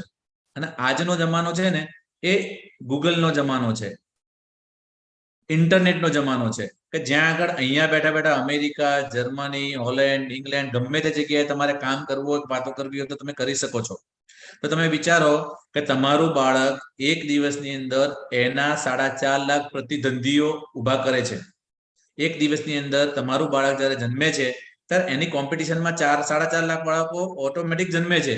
તો આટલા વર્ષો પછી એટલા કરોડો બાળકોની સામે જો એને લડવું હશે તો એ આર્ટિફિશિયલ ઇન્ટેલિજન્સના જમાનાની અંદર જો તમારા બાળકની અંદર જો કંઈક એક્સ્ટ્રા ઓર્ડિનરી પ્રતિભા કે બહુ પ્રતિભા નહીં હોય કે મલ્ટિપલ ઇન્ટેલિજન્સ નહીં હોય ને તો તમારું બાળક પણ અત્યારે જેમ સાદા બાળકો જન્મે છે ને એવું જ હશે. જો તમે એ જ કરશો કે જે લોકો અત્યાર સુધી કરતા આવ્યા છે તો તમને એ જ મળશે જે લોકોને મળતું આવ્યું છે. કહેવાનો મતલબ એ જ છે કે જેવી રીતના અત્યારે લોકોના બાળકો જન્મતા આવ્યા છે તમારું બાળક પણ એવું જ એક સામાન્ય જન્મશે. પણ તમે કંઈક હટકે કરશો ને તો તમારું બાળક પણ કંઈક હટકે આવશે અને દુનિયામાં તમારું નામ રોશન કરશે, બરોબર. આવા જ થોડા એક્ઝામ્પલ બહુ બુદ્ધિના આપું છું તમને. હેલેન કેલર જે એક અમેરિકન ઓથર હતી જેને 19 મહિનાના દરમિયાન કંઈક રોગ થવાથી એ બહેરી અને ગૂંગી થઈ ગઈ, પણ તેમ છતાં એને હિંમત ના હારી અને એક સારી ઓથર, એક એડવોકેટ અને એક સોશિયલિસ્ટ બની કે જેનું અત્યારે ખૂબ જ લિટરેચર ને ઓથર તરીકે નામ છે. ઇન્ડિયાની વાત કરું તો હૃદયેશ્વર ભાટી, આ એક છોકરો જે 2002માં જન્મ લીધો હતો. આ 2002માં જન્મ લીધા પછી 9 વર્ષની ઉંમરે એણે ચેસની અંદર 6 પ્લેયર વાળી એક ચેસ બનાવી જેને એને પેટન્ટ મળ્યું. અને ભારતની અંદર સૌથી નાની ઉંમરમાં કોઈ પણ પ્રોડક્ટને પેટન્ટ કરવામાં એનું નામ છે. લગભગ 2021ની અંદર એનું મૃત્યુ થયું કારણ કે મસ્ક્યુલર ડિસ્ટ્રોફીથી પીડાતો હતો. પણ આ બાળકની જે પ્રતિભા છે એણે એના મા બાપનું નામ રોશન કર્યું. આવી જ રીતના આલ્બર્ટ આઇન્સ્ટાઈન, જેની આપણે જાણ છે કે આલ્બર્ટ આઇન્સ્ટાઈન જ્યારે 2-3 વર્ષનો હતો ત્યારે એના સ્કૂલમાંથી એના શિક્ષકોએ કીધું કે આ બાળક એટલું એનું મગજનું અસ્તિત્વ નથી કે મેન્ટલી રિટાર્ડેડ છે, અને એના મમ્મીને કીધું તમે ઘેર લઈ જાઓ. એ વખતે એ જવાબદારી એની મમ્મીએ ઉપાડી અને એના મધરે શું કીધું કે બેટા તારા સ્કૂલમાંથી ચિઠ્ઠી આવી છે કે તું એટલો હોશિયાર છે, તારા સ્કૂલમાં ટીચરો તને ભણાવી શકવા માટે સક્ષમ નથી. અને એ પછી જ્યારે આ જવાબદારી ઉપાડે, આપણે બધા જાણીએ છીએ કે આલ્બર્ટ આઇન્સ્ટાઈન જેણે આ દુનિયામાં કેટલી મહાન શોધો કરી છે. ફ્રીક્વન્સી મેડિસિન ઉપર એણે કેટલું સરસ મજાનું, સાપેક્ષતાવાદ ઉપર કેટલું સરસ મજાનું જ્ઞાન આપણે બધાને આપ્યું છે. એલેન્ઝો ક્લેમોન્ટ જે એક મૂર્તિકાર હતો, તમે ઇન્ટરનેટ પર સર્ચ કરશો તો તમને ધ્યાન આવશે. આ બાળક ઊંચાઈ ઉપરથી પડી ગયું અને માથા ઉપર એને ઈજા થઈ. એ પછી એ ભણવા લખવામાં એટલો બધો હોશિયાર ના બન્યો. એના મમ્મી પપ્પાએ નોટિસ કર્યું કે આ બાળક કોઈ પણ પશુ પક્ષી કે કોઈ પણ વસ્તુને જોવે છે ને એનું આબેહૂબ માટીની મૂર્તિ બનાવી દે છે. પછી એ લોકો એના ઉપર વધારે કામ કર્યું ત્યારે એમને ખબર પડી કે આ એક દુનિયાનો મહાન મૂર્તિકાર બન્યો. સિમિલરલી ડાયરેક્ટ પેરાવિન્ઝી જે બંને આંખોથી આંધળો હતો પણ તેમ છતાં એક દુનિયાનો ખૂબ જ સારો સંગીતકાર બન્યો. આવા તો અઢળક એક્ઝામ્પલ છે. હવે આ દરેકે દરેક પ્રતિભા એ કેવી રીતના ડેવલપ થાય છે? દરેક બાળકની અંદર એક બેઝલાઇન પ્રતિભાઓ તો 9 હોય છે, પણ એમાંથી અમુક પ્રતિભા બહુ જ એક્સ્ટ્રા ઓર્ડિનરી હોય છે, જેના વિશે આપણે આગળ સમજીએ અને આપણે વધારે સારી રીતના એ સમજવાનો પ્રયત્ન કરીએ.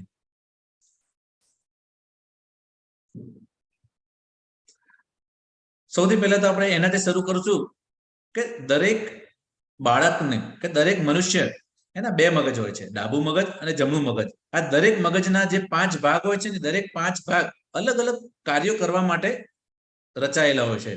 જેમ કે ડાબુ મગજ અને જમણું મગજ. ડાબા મગજની અંદર પ્રીફ્રન્ટલ, ફ્રન્ટલ, પેરાઇટલ, ઓક્સિપિટલ કરીને અલગ અલગ ભાગો હોય છે. જેમ કે પ્રીફ્રન્ટલ ભાગ છે તેમાં ડાબા મગજની અંદર એનું કામ છે સ્વસમજ, વિચાર શક્તિ કરવી, આયોજન કરવું, સંકલન કરવું, સંચાલન કરવું, અમલીકરણ, વર્તણૂક, પરિપૂર્ણતા, સંદેશા વ્યવહાર, આ બધા માટે ઇમ્પોર્ટન્ટ છે. જ્યારે એની સામે જમણી બાજુનું મગજ છે એનું કામ શું છે? લીડરશિપ, નેતૃત્વ, વ્યક્તિગત વ્યવહાર અને સંબંધો, રિલેશનશિપ સારી કરવી, ક્રિએટિવિટી કરવી, ધ્યેય કરવી. જેમ લેફ્ટ લોજિકલ છે, રાઈટ ક્રિએટિવ છે, તો રાઈટ મગજની અંદર બધી રચનાત્મક વસ્તુઓ થશે. ગોલ બનાવવા, ગોલ પૂરા કરવા, નિશ્ચય કરવો, આત્મપૂર્ણ કરવું. જેટલા પણ મોટા મોટા લીડર્સ છે ને એ લોકોનું રાઈટ બ્રેન પાવરફુલ હોય છે, એટલા માટે એ લોકો લેફ્ટી હોય છે, અને જેનું લેફ્ટ બ્રેન પાવરફુલ હોય છે એ રાઈટી હોય. એવી જ રીતના ફ્રન્ટલની અંદર જે ડાબી બાજુનો ફ્રન્ટલ કોર્ટેક્સ છે એનું કામ શું છે? તર્ક કરવી, દલીલ કરવી, વિવેક બુદ્ધિ, ગણતરી, પૃથક્કરણ, વૈચારિક સમજણ, આંકડાકીય વ્યાકરણ, ભાષાકીય સમજણ. આવી રીતના દરેક ભાગની અલગ અલગ વસ્તુ હોય છે. અને એવા ઘણા બધા શોધો થયેલી છે આપણા ગાયત્રી મંત્ર ઉપર, કે ગાયત્રી મંત્ર એટલી બધી ફ્રીક્વન્સી ડેવલપ કરે છે કે જેના કારણે બાળકના મગજની ગ્રે મેટર ડેવલપ થાય છે, ગ્રે મેટરની સાઇઝ ઇન્ક્રીઝ થાય છે. ના ગ્રે મેટર જે કહે છે ને એની અંદર આ બધા જ સેન્ટર્સ આવેલા હોય છે. અને દરેકે દરેક જે સેન્ટર્સ આવેલા હોય છે એ સેન્ટર્સ જ્યારે ડેવલપ થાય છે ત્યારે એ વ્યક્તિની એ બાજુની પ્રતિભા વિકસિત થાય છે. કહેવાનો મતલબ એ છે કે ધારો કે કોઈ પણ બાળકમાં નેતૃત્વનો વિકાસ કરવો હોય, તેનું રાઈટ પ્રીફ્રન્ટલ ભાગ છે, જ્યારે એનો ગ્રોથ થાય કે એનો વિકાસ થાય ને એની અંદર ન્યુરોન્સ વધે, ત્યારે એ માણસની અંદર એ વ્યક્તિત્વ વધારે સારું હોય છે. અને એક વસ્તુ વારંવાર કરવાથી કે એકના એક ન્યુરોન, કારણ કે ન્યુરોન તો નિયમિત હોય છે, દરેક માણસની અંદર ન્યુરોન્સ ફિક્સ હોય છે, પણ ન્યુરોન્સ બન્યા પછી એના મગજના જે એકબીજા ન્યુરોન એકબીજા સાથે કનેક્શન બનાવે છે ને એને સાયનેપ્સિસ કહે છે. અને આ દરેક સાયનેપ્સિસ આપણે જાણીએ છીએ કે દરેક બાળકનું 80% બ્રેન છે ગર્ભમાં ડેવલપ થાય છે, અને ખાલી 20% છે બાળક જન્મ્યા પછી. એમાંથી 15% અપ ટુ 5 years, અને ખાલી 5% વિકાસ છે ને એ સ્કૂલમાં મૂક્યા પછી થાય છે. તો એ મોટા ભાગના માતા પિતા શું કરે છે? સારામાં સારી સ્કૂલ પસંદ કરશે, સારામાં સારી ફી આપશે, 5% માટે એ લોકો ખર્ચો કરવા તૈયાર છે, લાખો રૂપિયા સ્કૂલની ફીસ આપશે. પણ જ્યારે 80% બ્રેન ડેવલપમેન્ટ થાય છે ત્યારે શું માતાને પ્રશિક્ષણ આપ્યું છે? ત્યારે શું માતાને કોઈ સારી જે બાળકને જે પ્રતિભા વિકસાવી છે એનું ટ્યુશન કરાયું છે? અગર બાળકને ક્રિકેટર બનાવ્યું છે તો શું આ 80%નો વિકાસ થાય છે? તો પ્રેગ્નન્સી દરમિયાન ક્રિકેટ જોઈ છે, ક્રિકેટ વિશે વાંચ્યું છે?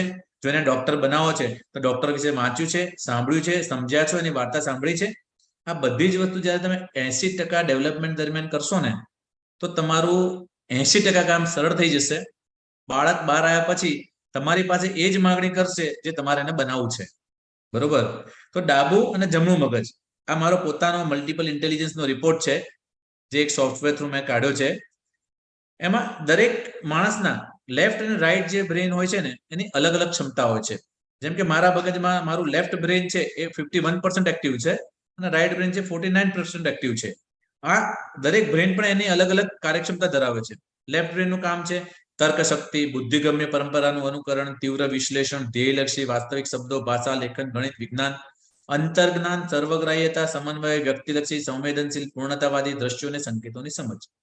અહીંયા આગળ લગભગ રાઈટ અને લેફ્ટ બ્રેન 49 અને 51% નિયરલી બેલેન્સ છે. એટલે આ બધી જ બાજુમાં હું મારી રીતના કાર્ય કરી રહ્યો છું. એવી જ રીતના દરેક બ્રેનના પોતાના ડિસએડવાન્ટેજ પણ છે. એડવાન્ટેજની અંદર જે ફાયદા જોવા જાવ તો ડાબુ મગજ છે એ કામ શું કરે છે? એ તર્કબદ્ધતા અને સ્પષ્ટતા વાળું બ્રેન છે. એની કાર્યક્ષમતા સારી બનાવવા માટે પ્રયત્ન કરે છે અને શરીરના જમણા ભાગને નિયંત્રિત કરે છે. જ્યારે જમણું મગજ છે એ કલા અને ક્રિએટિવિટી માટે ઇમ્પોર્ટન્ટ છે. કોઈ પણ ઇમોશનને, સંવેદનાઓને સમજવા માટે ઇમ્પોર્ટન્ટ છે. મનને ખુલ્લું મૂકી દે છે, જે શરીરના ડાબા ભાગને નિયંત્રિત કરે છે. એટલે આપણે કહીએ છીએ ને કે જે લોકો મ્યુઝિશિયન હોય છે, જે લોકો ચિત્રકાર હોય છે, એ લોકો બહુ જ લાગણીશીલ હોય છે, કારણ કે રાઈટ બ્રેન છે ને સંવેદના સાથે જોડાયેલું છે. જે ડાબા મગજ વાળા માણસો હોય છે એ લોકો આગ્રહી, જિદ્દી અને અક્કડ વલણ વાળા હોય છે, અને રાઈટ બ્રેન વાળા અતિ લાગણીશીલ હોય છે. હવે આ તો વાત કરી તમને બ્રેનના પાર્ટ્સની. હવે આપણે જે આજનો મેઇન ટોપિક છે એના ઉપર વધારે ડિટેલમાં સમજવાનો પ્રયત્ન કરશું.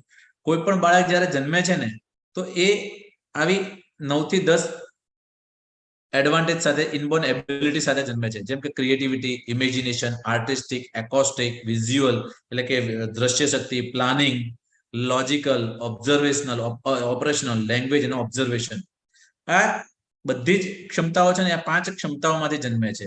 એની મેન્ટલ એબિલિટી, એની લોજિકલ એબિલિટી, એની ફિઝિકલ એબિલિટી, એની ઓડિટરી એબિલિટી, એની વિઝ્યુઅલ એબિલિટી. માનસિક ક્ષમતાનો મતલબ શું છે? આ ક્ષમતા દ્વારા વ્યક્તિની વાત કરવાની ઢબ, સામાજિક વ્યવહાર, એનો આત્મવિશ્વાસ, રચનાત્મકતા, નેતૃત્વ અને સમસ્યાઓનું સમાધાન કરવાની આવડત અને નવીનતા સભર વિચાર શક્તિનો ખ્યાલ આવે છે.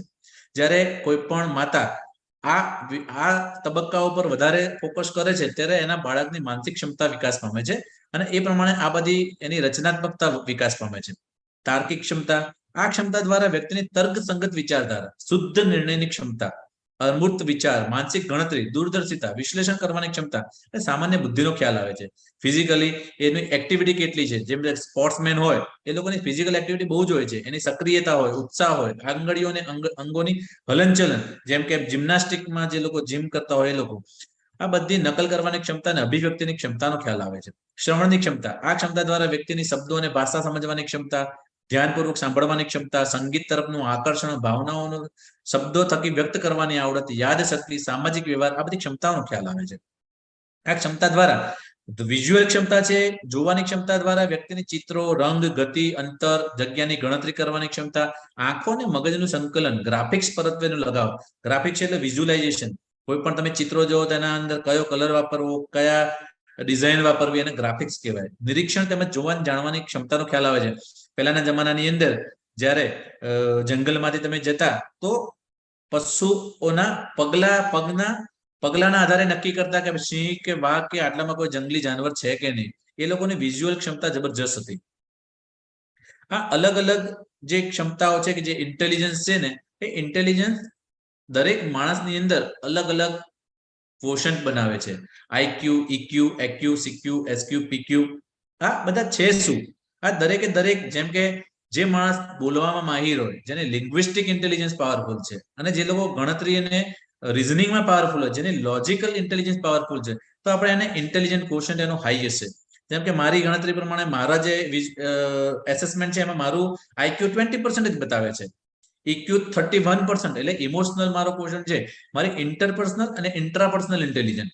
ઇન્ટરપર્સનલ એટલે બે માણસો વચ્ચેનો પારિવારિક સંબંધ કે સામાજિક સંબંધ, અને ઇન્ટ્રાપર્સનલ એટલે હું કોણ છું એ જાણવા માટે, હું કેમ આ પૃથ્વી ઉપર આવ્યો છું, આ પૃથ્વી પર મારું મકસદ શું છે, મારું પર્પસ શું છે. જેમ કે ગુરુદેવનો એક પર્પસ હતું કે આ દુનિયાના દરેકે દરેક બાળકને એક એક્સ્ટ્રા ઓર્ડિનરી ઇન્ટેલિજન્ટ બનાવવા માંગે છે અને એક દૈવી શક્તિની મદદથી આ પૃથ્વી પર કંઈક ચમત્કાર સર્જવા માંગે છે.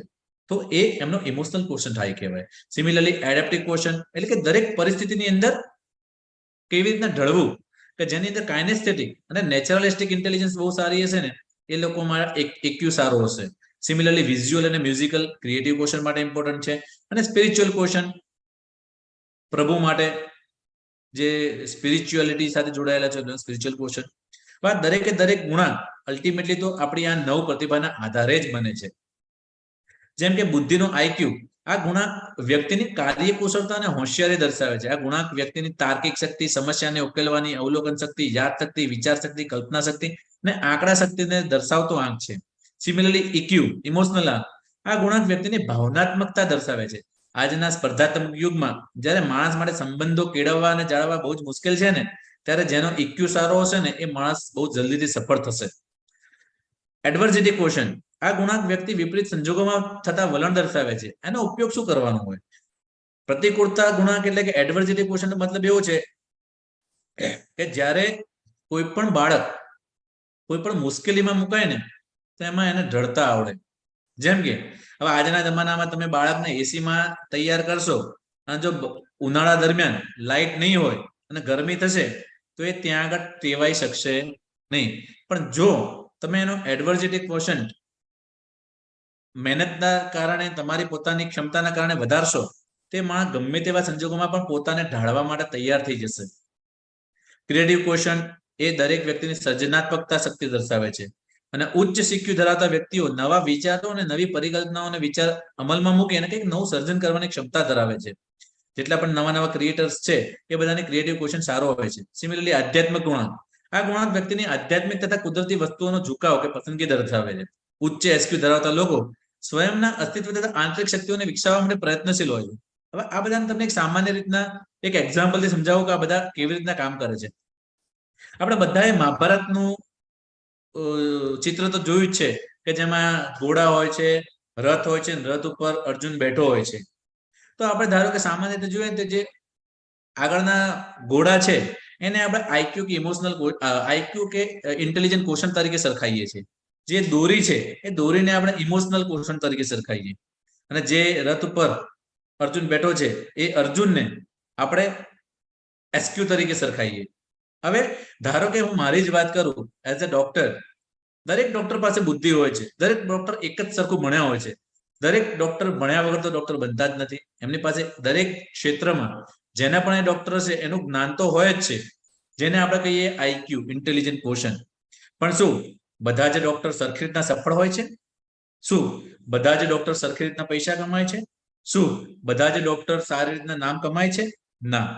દરેક ડોક્ટર ભલે ગોલ્ડ મેડાલિસ્ટ હશે કે સામાન્ય ડોક્ટર હશે, ઘણી વખત ગોલ્ડ મેડાલિસ્ટ ડોક્ટર પણ સફળ નથી થતા, અને ઘણી વખત એક ટ્રાયલ આપેલો ડોક્ટર પણ ખૂબ જ સફળ થતો હોય છે. તો આ આઈક્યુ એકલું કામ નથી કરતું. આઈક્યુ ની સાથે જે આ દોરી છે ને, જે ઘોડાને પકડીને રાખે છે, કે જેને આપણે શું કહીએ, લગામ કહીએ. આ જે લગામ છે ને એ ઇમોશનલ ક્વેશ્ચન છે. ઇમોશનલ ક્વેશ્ચન નો મતલબ છે લાગણીયા.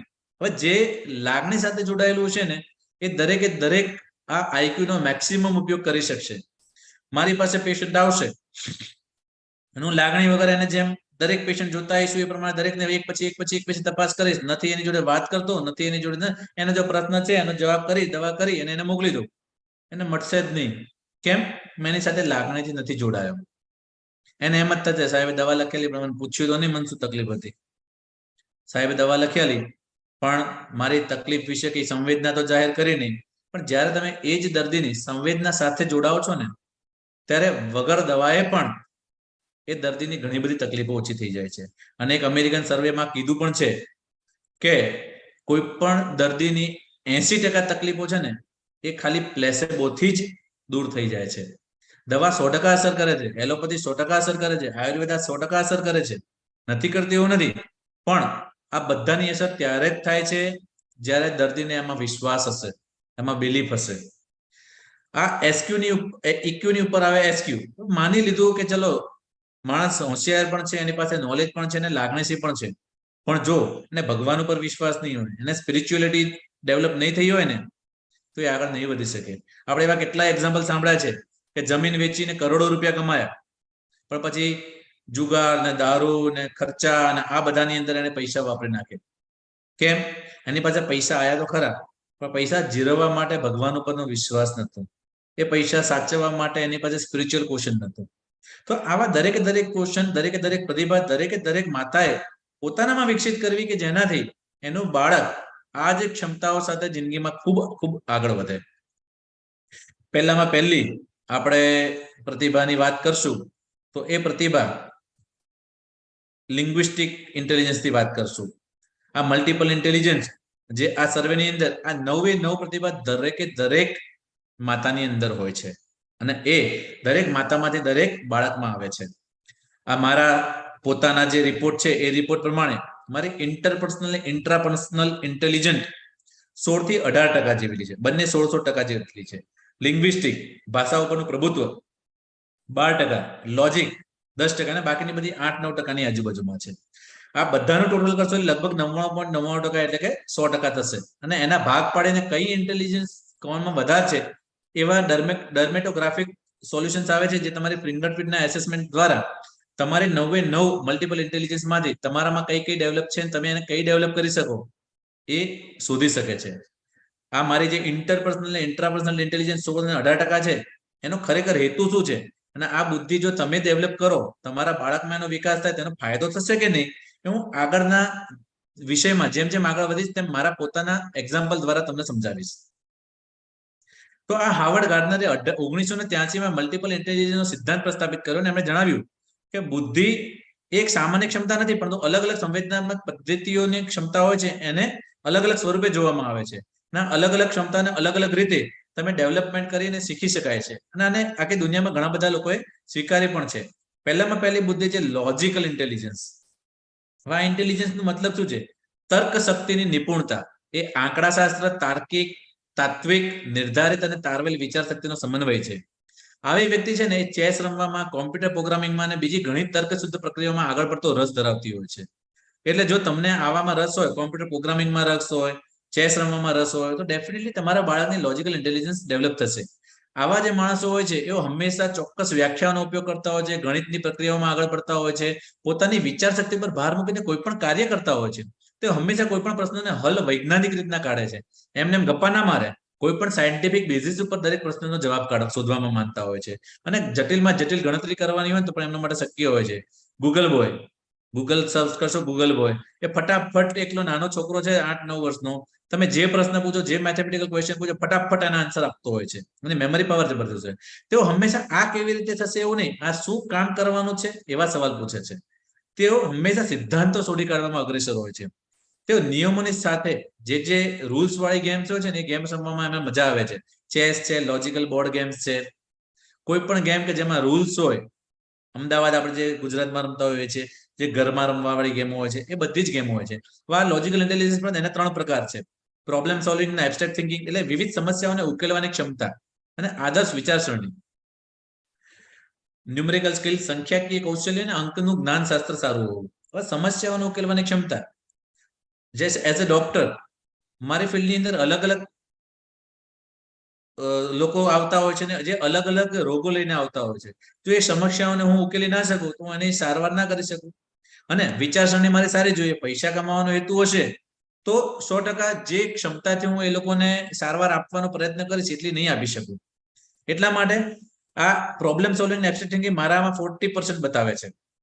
એવી જ રીતના ત્રીજો પાર્ટ છે કોમ્પ્લેક્સ વિઝ્યુઅલ સ્પેશિયલ પ્રોબ્લેમ, જટિલ દ્રશ્ય અને સ્થાનને સંબંધિત સંખ્યાકીય સમસ્યા. આવા લોજિકલ ઇન્ટેલિજન્સ વાળા માણસો શું બની શકે? એ લોકો ડોક્ટર બની શકે, એન્જિનિયર બની શકે, વૈજ્ઞાનિક બની શકે, સોફ્ટવેર એન્જિનિયર બની શકે, banker, computer programmer, detective, advocate, ગણિતજ્ઞ, જજ, અર્થશાસ્ત્રી, એકાઉન્ટન્ટ.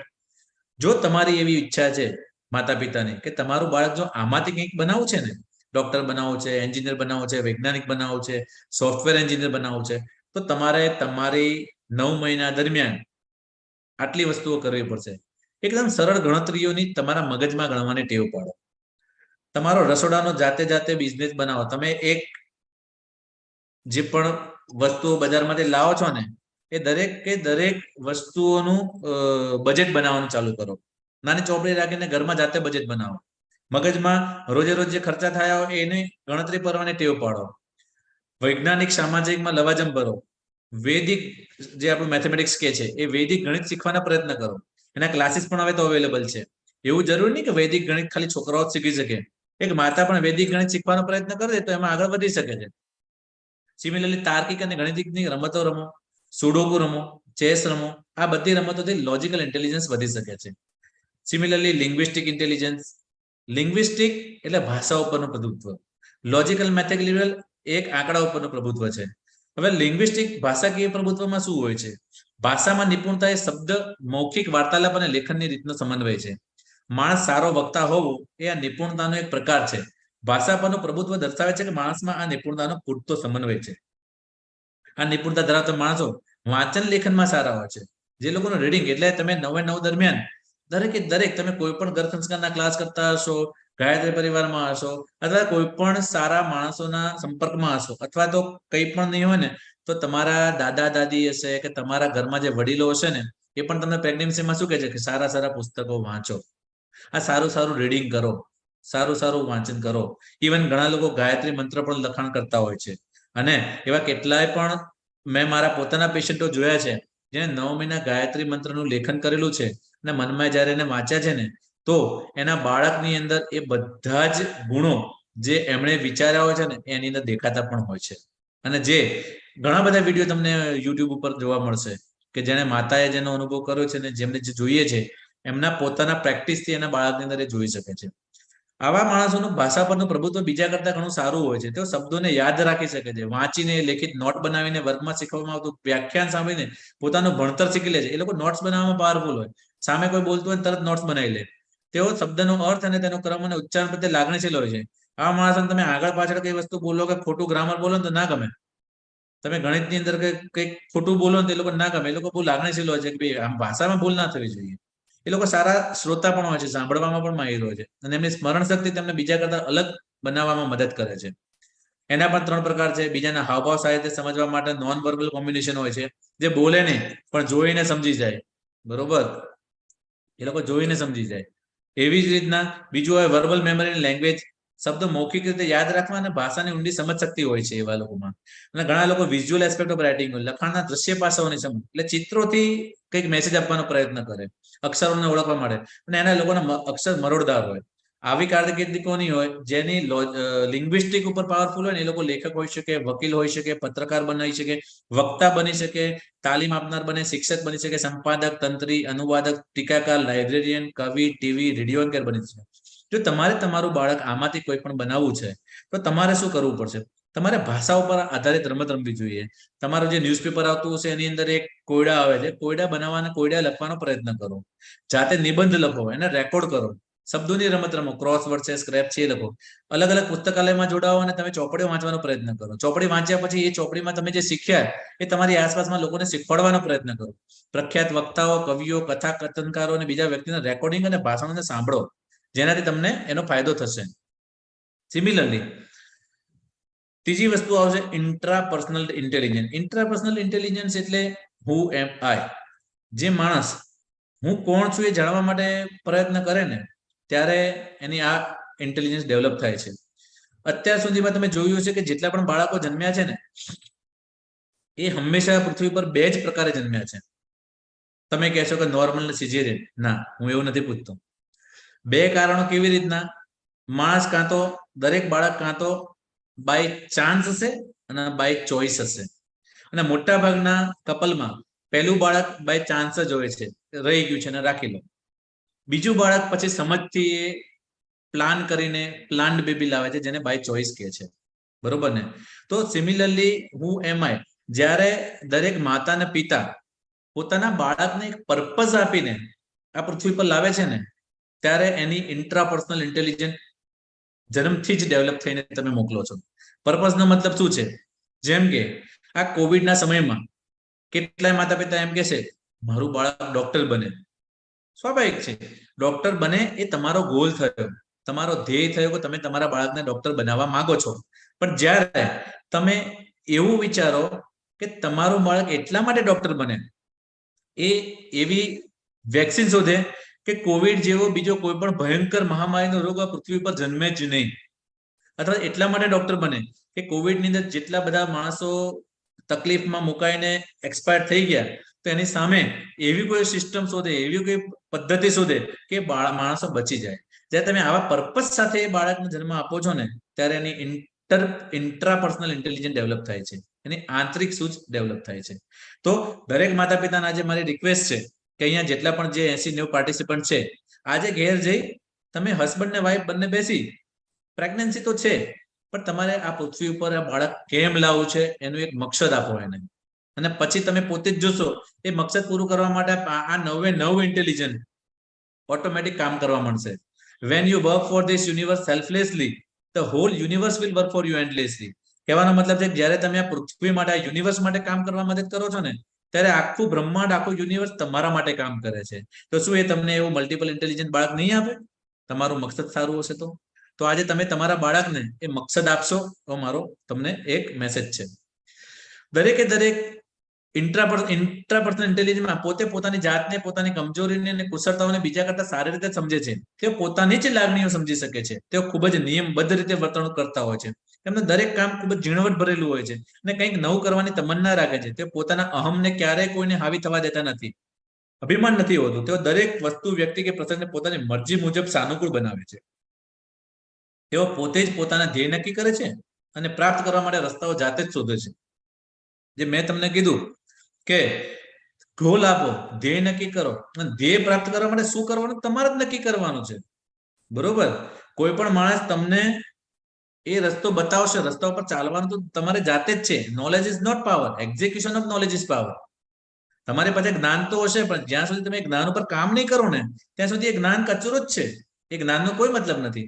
તમે જે પણ કંઈ જ્ઞાન મળે છે એના ઉપર તમે કામ કરો. પણ આ ઇન્ટ્રાપર્સનલ આપણે બે પ્રકાર છે. એક તો ઇનિશિયેટિવ, પ્લાનિંગ, જજમેન્ટ ને રીઝનિંગ, પહેલ કરવી, આયોજન કરવું, નિર્ણય લેવી, તર્ક શક્તિનો સારી રીતે ઉપયોગ કરવાની ક્ષમતા. તમારા બધા જ ગોલ પૂરા કરવા માટે જ્યારે તમે તમારી જાતને ઓળખી જાઓ છો ને, પહેલું સુખ તે જાતે ન રહ્યા, પોતાની જાતને સુધારવી, પોતાની જાતને સારી કરવી. એનો મતલબ જ એ છે કે તમે જ્યારે પોતાની જાતને પહેલા ઓળખો છો ને ત્યારે તમારા બધા જ કાર્યો, નિર્ણય લેવાની શક્તિ, તર્ક શક્તિ, આયોજન કરવું, પહેલ કરવી બધી સરળતાથી થાય છે અને તમારા બધા જ ગોલ પૂર્ણ થાય છે. બીજો ભાગ છે મોટિવેશનલ બિહેવિયર ને ઇમોશનલ. પ્રેરણાત્મક ને ભાવનાત્મક વ્યવહાર સારો હોવો જોઈએ. આવા માણસો મોટાભાગે સાયકોલોજીસ્ટ હોય, થેરાપિસ્ટ હોય, કાઉન્સિલર હોય, બિઝનેસમેન, કંપનીના ઉચ્ચ અધિકારી, ટ્રેનર, સામાજિક કરતા આર્ટિસ્ટ હોઈ શકે. જેની અંદર ઇન્ટ્રાપર્સનલ, તમે મારા જે આગળ આપણે બતાવ્યું એમાં હતું કે ઇન્ટ્રાપર્સનલ ઇન્ટેલિજન્સ સારું છે. હું મારા દરેક દર્દીને સારી રીતના કાઉન્સિલ કરું છું. એક ગાયનેકોલોજીસ્ટ તરીકે મારી ઓપીડી ઘણી વધારે છે, તો પણ હું દરેક દર્દીને 10% 10 થી 15 મિનિટ આપવાનો પ્રયત્ન કરું છું કે જેથી કરીને સારા કાઉન્સેલિંગથી મારું દરેક દર્દી ખુશ થઈ શકે, એનો રોગ મટી શકે. કારણ કે પ્રેગ્નન્સી ઇઝ નોટ ડિસીઝ. મોટાભાગની પ્રેગ્નન્સી કે ડિસીઝ નથી હોતી. એ તો એક સ્ક્રીનિંગ પ્રોસિજર છે કે 9 મહિના દરમિયાન માતાના બાળક સુરક્ષિત રહે એ માટે તમારે ડોક્ટર જોડે આવવું જરૂરી છે. એ દરમિયાન હું દરેક વખતે દવા ના આપી શકું. મારે એમને કાઉન્સેલિંગ કરવું પડે કે એ લોકો કેવા છે, એમને શું ખાવું જોઈએ, એમને ક્યાં ફરવું જોઈએ, શું બોલવું જોઈએ, શું વાંચવું જોઈએ. એટલે કાઉન્સેલિંગનો પાર્ટ જેટલો સારો હોય એ લોકોનું ઇન્ટ્રાપર્સનલ ડેવલપમેન્ટ સારું હોય છે. અને એ લાવવા માટે શું કરવું પડે? યોગા અને મેડિટેશન. બીજા માણસો જે આ શક્તિમાં નિપુણતા રાખતા હોય તેની સાથે સમય વિતાવો. એટલે સ્વાધ્યાય. સ્વાધ્યાયનો મતલબ શું છે? સ્વાધ્યાય બે પ્રકારના હોય. તો પુસ્તકો સાથેનો સ્વાધ્યાય, તે પુસ્તકની સાથે સમય વિતાવો તો પુસ્તકની અંદર જે પણ જ્ઞાન છે એની સાથે તમે વાત કરો. સિમિલરલી જેવી જ રીતના તમે કોઈ સારા માણસો સાથે સમય વિતાવો તો એ લોકો પાસેથી તમને જ્ઞાન મળશે. પોતાના જીવનના રહસ્યોને સમજવા પોતે આ પૃથ્વી પર શા માટે આવ્યા છે અને સમજવાનો પ્રયત્ન કરો. નવી આવડત શીખો. ભાષાના વૈજ્ઞાનિક પરીક્ષણ જાતે જ બનાવો. બરોબર. અને ઘરમાં એક એવી જગ્યા બનાવો જ્યાં શાંત ચિત્તે બેસીને વિચાર કરી શકો. અને કહેવાય જીનિયસ છે. હું એક કન્સેપ્ટ અત્યારે તમને આપું છું. દરેક માતાએ અથવા તો દરેક માણસ જે પ્રેગ્નન્ટ છે કે પ્રેગ્નન્ટ નથી, અને સવારે, સાંજે, બપોરે જ્યારે પણ ટાઈમ મળે ને ત્યારે એક શાંત ચિત્તે કોઈ પણ ખુરશીમાં બેસી, જેને આપણે જીનિયસ ચેર કહીએ છીએ, એ જીનિયસ ચેરમાં બેસી અને યુનિવર્સને તમારે જે પ્રશ્ન પૂછવો હોય એ પ્રશ્ન પૂછવાનો, આન્સર માંગવાનો નહીં. ધારો કે તમારે તમારું બાળક જીનિયસ જોઈએ છે, ઇન્ટેલિજન્ટ જોઈએ છે, તો ખુરશીમાં બેસીને કહી દેવાનું કે હે પ્રભુ, મારા બાળકની અંદર મેથેમેટિક્સની બુદ્ધિ જબરજસ્ત હોય, મારા બાળકની અંદર ક્રિકેટ રમવાની ક્ષમતા જબરજસ્ત હોય, એ માટે તું બધા જ પ્રયત્નો કરજે. પછી બાકીની વસ્તુ મૂકી દેવાની, સામેથી તમને જવાબો આપશે. અને જ્યારે તમને ઓપોર્ચ્યુનિટી મળે કે આવડત મળે ત્યારે તમારે એને ગ્રાસ્પ કરવાની. પછી તમારે ચેતતા રહેવાનું કે તમારે જ્યારે તમારી આજુબાજુમાં એ પ્રકારની તમને ઓપોર્ચ્યુનિટી મળે ત્યારે તમારે એને ગ્રાસ્પ કરવી પડશે. પોતાના ધ્યેય નક્કી કરવા અને હાંસલ કરવાના પ્રયત્ન કરવા. એના પછી હવે ઇન્ટરપર્સનલ ઇન્ટેલિજન્સ. ઇન્ટરપર્સનલ ઇન્ટેલિજન્સનો મતલબ છે માણસમાં રહેલી આ નિપુણતાને બીજા માણસો, કુટુંબ અને સમાજ સાથે સંકળામાં આવે છે. સામાજિક રીતના તમારું પ્રભુત્વ કેવું છે. આ પ્રકારના માણસોમાં પોતાના કરતા બીજાના માટે કંઈક કરી છૂટવાની ભાવના હોય છે. જેટલા પણ સામાજિક કાર્યકરો હોય છે એનામાં આ પર્સનાલિટી બહુ સારી હોય છે. આ પ્રકારના માણસો ભેગા મળીને કામ કરવામાં રસ ધરાવતા હોય છે. ગાયત્રી પરિવાર આખો જેની અંદર ઇન્ટરપર્સનલ ડેવલપમેન્ટ જબરજસ્ત હોય છે. એટલા માટે જ એ બધા જ લોકોને ખૂબ જ સારી રીતના એક સાથે રાખીને આગળ વધે છે. જો ઇન્ટરપર્સનલ ડેવલપમેન્ટ ના હોત તો આટલા સરસ વેબિનાર આયોજન કરવા બહુ અઘરા પડે. જ્યારે આ પ્રકારના માણસોની અંદર આ પ્રકારના માણસો હંમેશા પોતાના કરતા બીજાનું હિત પહેલા ઈચ્છે છે. તે પોતે બીજાના સાથે વિચારોનું આદાન પ્રદાન સારી રીતે કરી શકે છે. એક સારા લીડર બની શકે છે. બીજાને પોતાના પ્રત્યે આકર્ષી શકે છે. તેઓ પોતે બીજાને પ્રેરણા આપી અને તેની પાસેથી કામ લેવાની ક્ષમતા ધરાવે છે. તો બીજા સાથે કામ કરીને શીખી શકે છે અને હંમેશા વાર્તાલાપ કરવામાં માને છે. એમાં પણ સોશિયલ બિહેવિયર, લેંગ્વેજ કોમ્પ્રિહેન્શન એટલે કે સામાજિક વ્યવહારની ક્ષમતા અને ભાષાની ઊંડી સમજ હોય છે. અને બીજા પ્રકારમાં આવે યાદશક્તિની રચના, પ્રોત્સાહન આપવું, મેળવવું, લાગણીશીલતાનો અનુભવ કરવો અને કરવાની ક્ષમતા હોય છે. આવા માણસો કઈ જગ્યાએ સારા આગળ વધી શકે? એ લોકો સામાજિક કાર્યકર હોય, સારા ટ્રેનર, શિક્ષક, એક્ટર, નર્સ, નેતા, સોશિયાલિસ્ટ, સાયકોલોજીસ્ટ અને રાજદૂત હોઈ શકે. જો તમારે તમારા બાળકને કોઈ નેતા બનાવો છે, કોઈ એક્ટર બનાવો છે, કોઈ શિક્ષક બનાવો છે, કોઈ સોશિયલ વર્કર બનાવો છે, તમારે શું કરવું પડશે? તમારે પરિવાર અને સાથી સંબંધી મિત્રો અને સહકર્મચારીઓ સાથે વાતો કરતા રહેવું પડશે. જાહેર સ્થળ પર સંપર્કમાં આવતા લોકો સાથે વાર્તાલાપ કરવાની ટેવ પાડો. સમયાંતરે એક અજાણી વ્યક્તિને મળીને તેની સાથે વાર્તાલાપ કરવાની થવું. સોસાયટીની અંદર જેની સાથે આપણે વાત નથી કરી એવા લોકો જોડે વાત કરવાનો પ્રયત્ન કરો. ફિલ્મ કે પુસ્તકોના જુદા જુદા પાત્રો વિશે ચર્ચા કરો. દરેક વસ્તુને જુદા જુદા પાસા નિહાળી અને એનું વિશ્લેષણ કરો. કોઈ સેવાભાવી સંસ્થાના સ્વયંસેવક બનીને ત્યાં આગળ કોઈ સેવા આપો, થોડી નેતૃત્વનો ભાર જ ભજવો. ક્યાંક મેં વાંચ્યું હતું કે તમારે સારી રીતના જિંદગી જીવવી છે અને સારું બનવું છે તો તમારે શું કરવું જોઈએ? તો તમારે એટલીસ્ટ એક વખત તો જેલમાં રહેવું જોઈએ, તમારે એક વખત તો ભિખારી બનીને જીવવું જોઈએ, અને તમારે એક વખત ખેતરમાં એક ખેડૂત બનીને રહેવું જોઈએ, કે જેથી તમે ખરેખર આ દુનિયા કેવી રીતના લોકો જીવતા હોય છે ને એની માહિતી મેળવી શકો. એના પછી આવે છે કાઇનેસ્થેટિક ઇન્ટેલિજન્સ. આ નિપુણતા કાર્ય અને શારીરિક હલનચલન સાથે સંબંધ ધરાવે છે. આ નિપુણતા ધરાવતી વ્યક્તિ શારીરિક હલનચલન મળે તેવી પ્રવૃત્તિ સાથે સંકળાયેલા હોય છે, જેમ કે ખેલકૂદ છે, ડાન્સ છે, પ્રવૃત્તિ છે, અભિગમ છે, રંગમંચ ઉપર અદાકારી છે. ટૂંકમાં કોઈ પણ સ્પોર્ટ્સમેન છે કે કોઈ પણ એક્ટર્સ એક્ટ્રેસ છે એ લોકોની અંદર આ એક્ટિવિટી બહુ વધારે, આ ઇન્ટેલિજન્સ બહુ સારી હોય છે. ફાઇન મોટર અને સ્પેશિયલ ઓરિએન્ટેશન એટલે કે આંગળીઓ કે શરીર તત્વની હલનચલન ક્ષમતા અને ત્રિભંગી અભિગમ હોવો.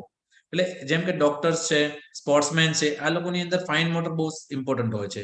કારણ કે સર્જરી કરતી વખતે સર્જનમાં ફાઇન મોટર એકદમ નહીં હોય તો એ સારી રીતના સર્જરી નહીં કરી શકે. સિમિલરલી સેન્સરી ઇન્ટિગ્રેશન, સંવેદાત્મક એકત્રીકરણ, શારીરિક અનુચલન શક્તિ હોવી, શરીરનું લેબલ હલનચલન કરવાની ક્ષમતા.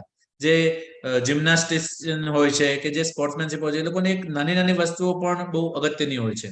ગોલ્ડ મેડલ બનાવવા માટે એક્ઝેક્ટ કેટલા સમય કેવી રીતના, ભલે એક જ મિનિટમાં ભાલો ફેંકીને ગોલ્ડ મેડલ અચીવ કરે છે, પણ એ એક મિનિટ માટે એને પોતાની જિંદગીના કેટલા વર્ષો કાઢે છે ને તમને મને નહીં ખબર હોય. આપણે ખાલી એક મિનિટ જોઈએ છે કે એક મિનિટમાં એને ગોલ્ડ મેડલ મળ્યું, પણ એ એક મિનિટ માટે એને એની જિંદગીના કેટલા વર્ષો મહેનત પાછળ ખર્ચા છે ને આપણે નથી જાણતા. આવા માણસો એક યોગ શિક્ષક હોય શકે, એક્ટર હોય શકે, એથ્લેટ હોય શકે, શેફ એટલે કે રસોઈ બનાવનાર હોય શકે, સૈનિક હોય શકે, મિકેનિકલ એન્જિનિયર, નૃત્યના કલાકાર કે કોમ્પ્યુટર ઓપરેટર હોય શકે. જો તમે તમારા બાળકને આમાંથી કંઈક બનાવવા માંગો છો તો તમે એ પ્રકારની ખેલકૂદ કે એ પ્રકારની કામગીરી કરો. જ્યારે પણ તમે ખેલકૂદમાં ભાગ લો ત્યારે જરૂર તમારા ડોક્ટરની સલાહ લો કે એ પ્રકારનો ખેલ તમે ખરેખર રમી શકશો કે જેથી તમારા બાળકને કોઈ ઈજા ન થાય. હા, પણ તમે એ ખેલકૂદ જે તમને પસંદ છે એના વિશે વાંચી શકો છો, એના વિશે પુસ્તકો જોઈ શકો છો, એના વિશે વિડીયો જોઈ શકો છો. તરવું, રમવું, જિમ્નાસ્ટિક કરવું એ એક પદ્ધતિ છે જે પણ તમે કરી શકો. લડાઈની રમત ગમતો, જુડો, કરાટે એ પ્રેગ્નન્સી દરમિયાન નહીં પણ એના વિશે તમે શીખી શકો. કસરત કરો, માટીના પથ્થરો સાથે કામ લો, નૃત્ય કરો, બાગકામ કરો, રસોઈ કરો, મોડલ બિલ્ડિંગ કરો, બાઇક કે સાયકલનો ઉપયોગ કરો. હવે નાની નાની કસરતો તમે કરી શકો છો. વિઝ્યુઅલ ઇન્ટેલિજન્સ, આ નિપુણતાની દ્રષ્ટિ અને કલ્પના શક્તિ સાથે સંકળાયેલી વ્યક્તિ આ પ્રકારની નિપુણતા ધરાવતી ખૂબ કલ્પનાશીલ હોય છે. એ લોકો પહેલા મગજમાં ચિત્ર બનાવે છે અને પછી એને અસ્તિત્વમાં લાવે છે. તેઓની કલ્પના કરવાની શક્તિ અને એનું વિસ્તરણ કરવાની માનસિક શક્તિ બહુ વધારે હોય છે. તેઓની કલ્પના શક્તિ, યાદ શક્તિ વધુ હોય છે. તેઓમાં સારી દિશા સૂચ હોય છે. તેમનામાં હાથ અને આંખોની સુમોટ કરવાની સારી શક્તિ હોય છે. એક્ઝામ્પલ આપું તો તમને વાત કરું કે કોઈ પણ બિલ્ડિંગ બનતી હોય તો સૌથી પહેલા આર્કિટેક્ટ શું કરશે? એના મગજમાં વિચાર કરે છે, પછી કાગળ ઉપર એ દોરે છે, અને કાગળ પર દોર્યા પછી આબેહૂબ એની એ જ વસ્તુને જમીન ઉપર આકાર આપે છે. એ લોકોનો વિઝ્યુઅલ પાવર બહુ જબરજસ્ત હોય છે. તો ઝીણવટ ભરેલી છબીઓની ચિત્રો બનાવી શકે છે. રસ્તાઓ શોધવામાં તેમનામાં આગવી કુશળતા હોય છે. તેમના માનસિક નકશા બનાવવાની કુદરતી શક્તિ હોય છે. જગ્યા વિસ્તારમાં નકશા ચાર્ટ વાંચવાની આવડત સારી હોય છે. સિનેમા, વિડીયો પ્રેઝન્ટેશનમાં સારું હોય છે. સારી પીપીટી બનાવતા હોય છે. ડિઝાઇનર અને સજાવટમાં બહુ વધારે પડતા હોય છે. જે ઇવેન્ટ મેનેજમેન્ટમાં જે લોકો રસ ધરાવતા હોય એ લોકોની આ બધી વસ્તુઓ સારી હોય છે. એમાં પણ એક 3D સ્પેસ પ્રોસેસિંગ અને બીજો વિઝ્યુઅલ પ્રોસેસિંગ અને સ્પેશિયલ રિલેશન છે. 3D સ્પેસ એટલે એ લોકોની 3D એક્ટિવિટી બહુ સારી હોય છે. એ લોકો કોઈ પણ વસ્તુને 3D માં ઇમેજિન કરી શકે. વિઝ્યુઅલમાં કોઈ પણ વસ્તુને દેખીને સારી રીતના ઇમેજિન કરી શકે. આવા માણસોમાં જેમાં વિઝ્યુઅલ સારું હોય એ લોકો શું બની શકે? એ લોકો એક પ્રવાસીયા બની શકે, ભૂમિઓ બની શકે, ઇન્ટિરિયર ડિઝાઇનર બની શકે, urban planner, pilot, architect, photographer, painter, animation, cartoonist બની શકે. જો તમે તમારા બાળકને આમાંથી કંઈ બનાવવા માંગતા હોય તો તમારે શું કરવું જોઈએ? તમે દ્રષ્ટિ કોયડા પર કામ કરવાની આવડત મેળવો. યુટ્યુબર કેટલાય વિડીયો છે કે વિડીયો જોઈને આમાંથી ભૂલ શોધો. આ ચિત્રમાંથી આ બે ચિત્રમાં કઈ વસ્તુ કમ્પેર કરો. એવા કેટલાય તમને યુટ્યુબ ઉપર ક્વેશ્ચન મળશે, પઝલ મળશે. તમે ફોટોગ્રાફ પાડવાનો શોખી શકો. તમારા મોબાઈલથી તમે જ્યાં હોય ત્યાં સારા સારા ક્રિએટિવ ફોટોગ્રાફ લેવાના પ્રયત્ન કરો. અત્યારે બધાની પાસે સારા સારા મોબાઈલ હોય છે. તો એ ફોટોગ્રાફી કરવાનો પ્રયત્ન કરો. પોતાની રોજિંદી જિંદગીમાં એને વાપરો. ફિલ્મ અને ટેલિવિઝનમાં સારા પ્રોગ્રામો જુઓ અને એમાં વપરાતા પ્રકાશ અને કેમેરાની દિશાઓ, હલનચલન, એના રંગો અને વસ્તુ પર ધ્યાન કેન્દ્રિત સમજવાની કોશિશ કરો. ચિત્રકામ કરો, પૂતળા બનાવો, રંગકામ કરો, ફોટોગ્રાફી કરો, વિડીયોગ્રાફી કરો. એના ક્લાસ પણ કરી શકાય. એ ક્લાસ કઈ પૈસા કમાવા માટે કે એનાથી તમારે નોકરી કરી છે એના માટે નહીં. જો તમે તમારા બાળકને આમાંથી કંઈક બનાવવા માંગો છો તો તમે પોતે પણ એના ક્લાસ ભરો. તમે જ્યારે એ શીખશો ત્યારે તમારું બાળક ઓટોમેટિક એ શીખશે. સિમિલરલી મ્યુઝિકલ ઇન્ટેલિજન્સનો મતલબ છે આ નિપુણતા સંગીત અને લાગણીશીલતા સાથે સંકળાયેલી છે. અને આ પ્રકારની નિપુણતા ધરાવતી વ્યક્તિ સંગીત પ્રિય તેમજ લાગણીશીલ હોય છે. તેમાં રિધમ, ધૂન તેમજ અવાજના ટોન પારખવાની શક્તિ બહુ હોય છે. તો દરેકની સાથે આત્મિકતા અને લાગણીઓથી સહેલાઈથી જોડી શકે છે. આ નિપુણતા ધરાવતી વ્યક્તિમાં તાલબદ્ધતા હોય છે. તેઓ ગીતોને સહેલાઈથી યાદ રાખી શકે છે. તેઓ ઘણી વખત કામ કરતા કરતા સંગીત કે ગીતો ધીમા અવાજે ગાતા રહે છે કે સીટી વગાડતા કે તાલ વગાડતા રહે છે. તેઓમાં સંગીતની સારી સૂઝ હોય, સંગીત કે ગીતના રાગની આલોચના કે સમીક્ષા કરી શકે છે. તે લાગણીશીલ હોય છે. તેઓ વાજિંત્રોને સારી રીતે વગાડી શકે છે. તેમની આસપાસના વાતાવરણમાં સંભળાતા અવાજો પ્રત્યે વધુ સભાન હોય છે. એ લોકોને અવાજો પ્રત્યે પણ સભાન હોય છે અને એ લોકો દરેકે દરેક મ્યુઝિકને સારી રીતના અમલમાં મૂકી શકે છે. જેવી રીતના દીપક રાતથી આગ ચલાવી હતી અને મલ્હારથી વરસાદ લાયા હતા, એમનામાં ઇન્ટેલિજન્સ બહુ જબરજસ્ત ડેવલપમેન્ટ હશે. આવી કારકિર્દી જો હોય તો શું બની શકે? સંગીતકાર બની શકે, ગાયક કે ગીતકાર બની શકે, સંગીતના શિક્ષક બની શકે, રેકોર્ડિંગ વગાડનાર, સંગીત સાધનો વેચનાર, તબલા કે અન્ય વાજિંત્ર વાદક બની શકે, મ્યુઝિશિયન બની શકે. અને જો તમારા બાળકને આમાં આગળ વધારવું છે તો સંગીત સાંભળવું જોઈએ, એમાં વગાડતા વાજિંત્રોને ઓળખવું જોઈએ, નવરાત્રના સમયે ગીતોની સીડી ડીવીડી સાંભળવી જોઈએ, વાજિંત્રો વગાડતા શીખવું જોઈએ, સારા સંગીત ચિત્રના સંપર્કમાં રહેવો જોઈએ, સંગીતની સ્પર્ધાઓમાં ભાગ લેવો જોઈએ અને ગીતો ગાવાનો અભ્યાસ કરવો જોઈએ. જરૂર નથી કે ગીતમાં તમે હોશિયાર જ હો, ભલે તમને ગીત ગાતા નથી આવડતું, બાથરૂમ સિંગર બનો ને, તમને જેવું આવે. એક સર્વે પણ એવું કહે છે કે જ્યારે તમે બિંદાસપણે ગીતો ગાઓ છો ને તો તમે તમારા બોડીની અંદર એકદમ રિલેક્સ મોડમાં આવી જાઓ છો. ભલે બેસુર અવાજમાં ગાઓ, પણ તમે ખુલ્લા અવાજે જ્યારે ગીત ગાઓ છો ને ત્યારે તમે તમારા બોડીની અંદર જે પણ સ્ટ્રેસ, એન્ઝાયટી, ડિપ્રેશન છે ને એકદમ ડાઉન કરી નાખો છો અને એકદમ રિફ્રેશ થઈ જાઓ છો. એટલે ગીત ગાવું જોઈએ. અથવા તો જોર જોરથી ગાતા ના આવડતું હોય તો મનમાં ગાઓ, પણ ગાઓ ખરા. એના પછીની ઇન્ટેલિજન્સ આવે છે નેચરલિસ્ટિક ઇન્ટેલિજન્સ. આ નિપુણતા પ્રકૃતિ અને કુદરતી વાતાવરણ તેમજ પશુ પંખી અન્ય જીવો સાથે સંકળાયેલી છે. અને આ પ્રકારની નિપુણતા ધરાવતી વ્યક્તિ પ્રકૃતિ પ્રેમી તેમજ અન્ય જીવો પ્રત્યે સદભાવના ધરાવતા હોય છે. તેમાં કુદરતી સૌંદર્ય પ્રત્યે આકર્ષણ વધુ હોય છે અને તેઓ કુદરતી સાનિધ્યમાં રહેવાનું પસંદ કરે છે. આ નિપુણતા ધરાવતી વ્યક્તિઓમાં વાતાવરણ પ્રત્યે સંવેદના સારી હોય છે, વિવિધ પ્રાણીઓ અને પશુઓની લાગણી સારી હોય છે. તેઓ પાલતુ પ્રાણીઓ રાખવાનો એમને શોખ હોય છે. તેઓ વાતાવરણની અંદરના દરેક પરિવર્તનોને સહેલાઈથી અનુભવી શકે છે. તેઓને કુદરતી સૌંદર્ય ધરાવતી જગ્યાઓમાં રહેવાનું, ફરવાનું ઘણું પસંદ હોય છે. તેમને કેમ્પ, પિકનિક, ટૂર માટે જવાનું ગમે છે. તેઓ pollution, green house effect, global warming જેવી બાબતોથી ચિંતાતીત રહે છે અને પૃથ્વી અને વાતાવરણના સારા અભ્યાસી હોય છે. આવા કારકિર્દીમાં તમે જો આ નેચરલિસ્ટિક ઇન્ટેલિજન્સ સારી હશે તો તમે ખેડૂત બની શકો, વૈજ્ઞાનિક, ખગોળવિદ, ફ્લોરિસ્ટ, માળી, પાર્ક ફોરેસ્ટ રેન્જર, બોટનિસ્ટ, પ્રાણીને ટ્રેનિંગ આપનાર, ઝૂઓલોજિસ્ટ, ઝૂકીપર, ભૂસ્તરશાસ્ત્રી, ઇકોલોજિસ્ટ, પ્રાણીઓના ડોક્ટર. હમણાં જે તુર્કીમાં ભૂકંપ આવ્યો, એ ભૂકંપ બનાવવા માટેનું જે સાધન હોય એ જેને શોધ્યું હશે એ એક નેચરલિસ્ટિક ઇન્ટેલિજન્સ વાળો માણસ છે. ત્યારે એને રિક્ટર સ્કેલ પર કેટલાનું આવે એના બધા સાધનો શોધ્યા હશે. પણ તમે જે વસ્તુની અંદર ઇન્ટેલિજન્સ, આપણા ઋષિ મુનિ છે ને બહુ જ મહાન હતા.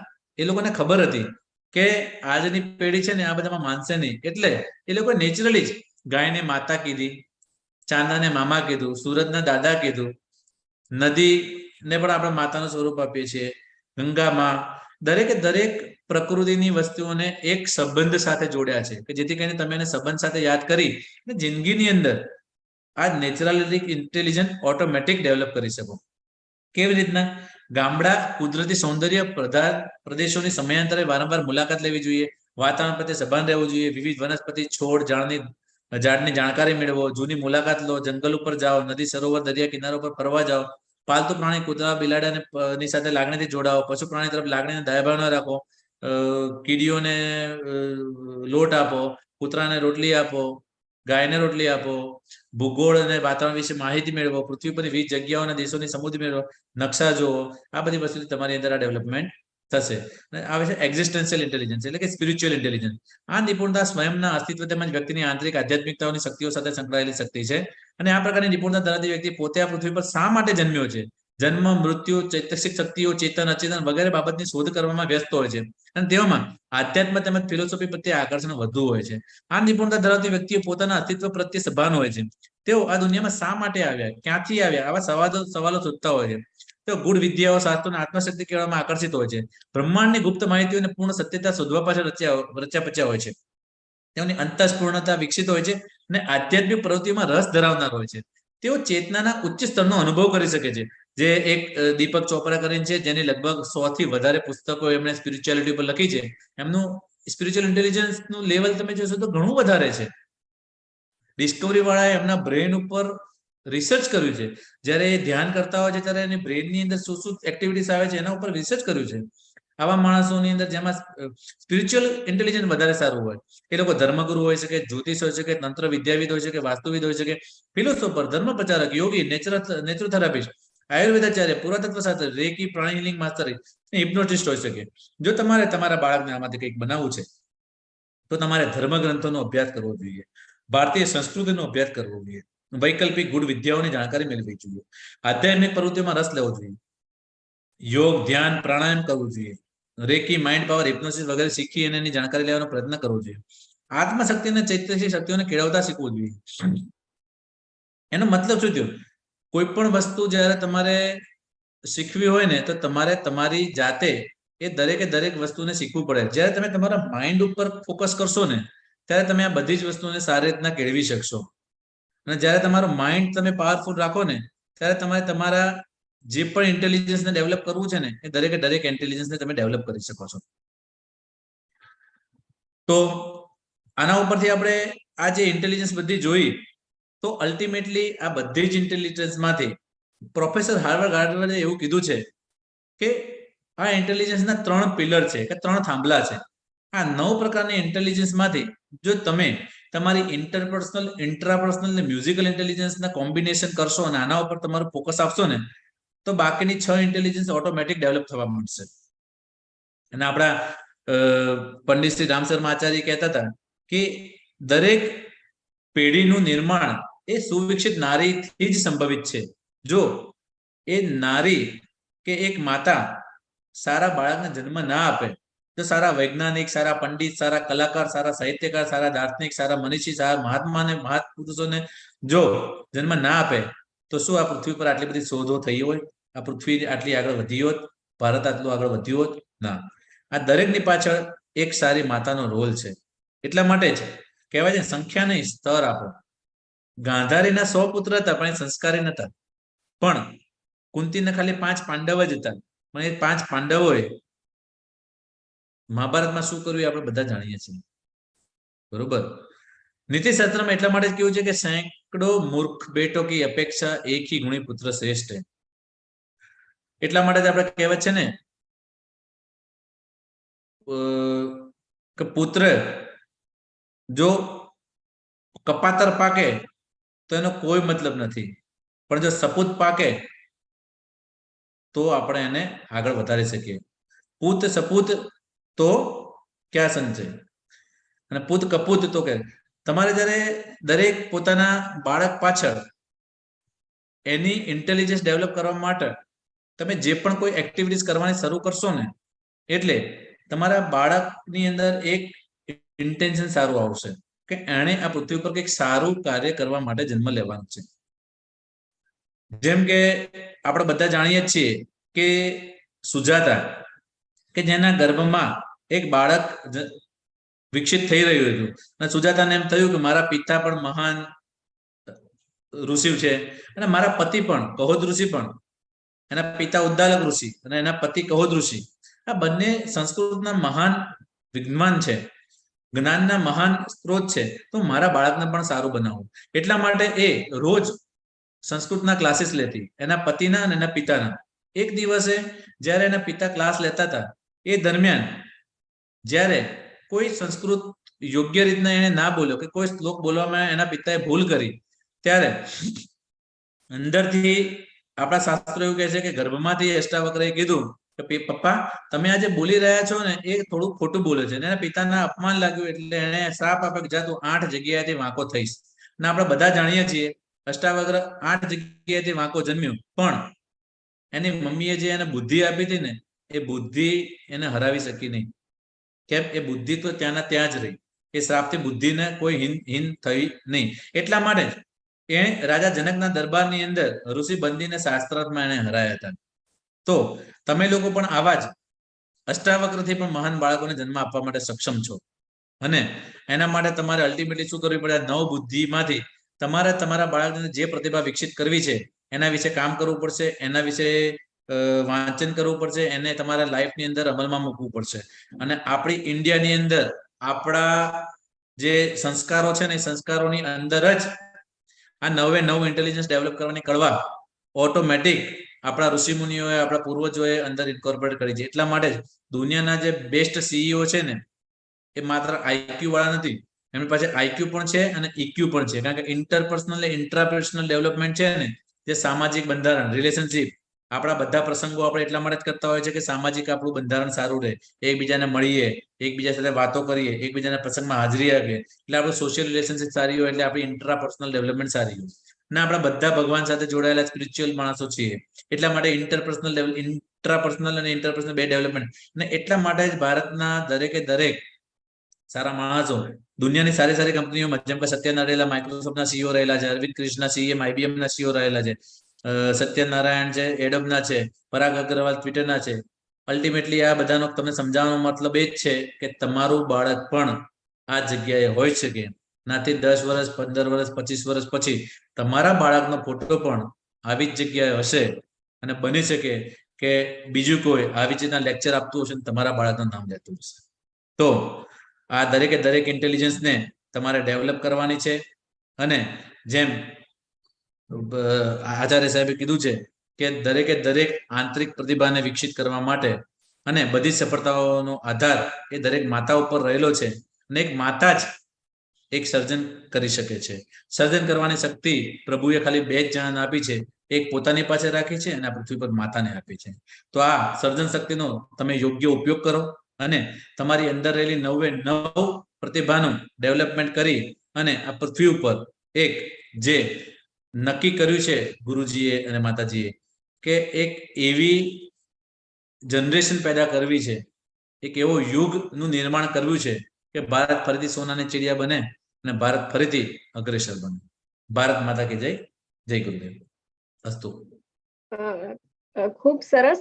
ડોક્ટર મેહુલભાઈ નાયકે આપણને બાળકની અંદર કેવી રીતે બહુવિધ પ્રતિભાનો વિકાસ કરી શકાય એ વિષય ઉપર ખૂબ જ સુંદર રીતે આપણને સમજૂતી આપી. આપણા જે કોશન છે એના વિશે સમજૂતી આપી. એ ઉપરાંત 9 જાતની પ્રતિભાઓ છે આપણા બાળકમાં કેવી રીતે વિકસાવી શકાય એને પોતાના રિપોર્ટ દ્વારા રજૂ કરી અને અલગ અલગ ઉદાહરણો દ્વારા આપણને ખૂબ જ સુંદર રીતે સમજાવેલી છે. ઘણા બહેનોના ચેટ બોક્સમાં ક્વેશ્ચન છે કે આપણે પીપીટી મળશે, તો આપણે યુટ્યુબ પર આ લિંક અવેલેબલ છે, એમાં આપણે ધ્યાનથી શાંતિથી સાંભળીશું અને એ પ્રમાણે આપણા જીવનમાં ઉતારીશું. અને તો બાળકને આપણે ગર્ભસ્થ શિશુને સ્વસ્થ અને સંસ્કારી બનાવી શકીશું. એની અંદર પણ આપણે મહાપુરુષો છે, અલગ અલગ પ્રતિભાઓનો વિકાસ આપણા બાળકની અંદર કરી શકશું. તો ફરીથી ડોક્ટર મેહુલભાઈ નાયકનો ખૂબ ખૂબ આભાર. હવે આપણે આવતીકાલે ફરીથી આ જ લિંક ઉપર 4 વાગે જોડાઈશું અને વધુમાં વધુ બહેનોને જોડાવાનો પ્રયત્ન કરીશું. હવે આપણે શાંતિપાઠ કરીશું. આંખો બંધ કરી સર્વપ્રથમ બંને હાથ ખોડામાં રાખી સર્વત્ર શાંતિ વ્યાપાય એવા ભાવ સાથે ઓમ દ્યોઃ શાંતિરંતરિક્ષગં શાંતિઃ પૃથ્વીઃ શાંતિરાપઃ શાંતિરોષધયઃ શાંતિઃ વનસ્પતયઃ શાંતિર્વિશ્વે દેવાઃ શાંતિર્બ્રહ્મ શાંતિ સર્વગં શાંતિ શાંતિરેવ શાંતિઃ સામા શાંતિરેધિ. ઓમ શાંતિઃ શાંતિઃ શાંતિઃ સર્વારિષ્ટ શાંતિર્ભવતુ. જય ગુરુદેવ. આવતીકાલે ફરીથી આજ લિંક ઉપર જોડાઈશું અને બાળકને કેવી રીતે વધારેમાં વધારે શ્રેષ્ઠ અને સંસ્કારી બનાવી શકાય એ માટે આપણે પ્રયત્ન કરીશું. અને ડોક્ટર મેહુલભાઈએ જે આપણને સેશનમાં સમજાવેલું છે ખૂબ જ ઝીણવટપૂર્વક, ઊંડાણપૂર્વક એમણે પોતાના રિપોર્ટ દ્વારા સમજૂતી આપી છે. તો આપણે એમને જીવનમાં ઉતારીશું તો આપણે ત્યાં પણ શ્રેષ્ઠ સંસ્કારી બાળકનો જન્મ થશે.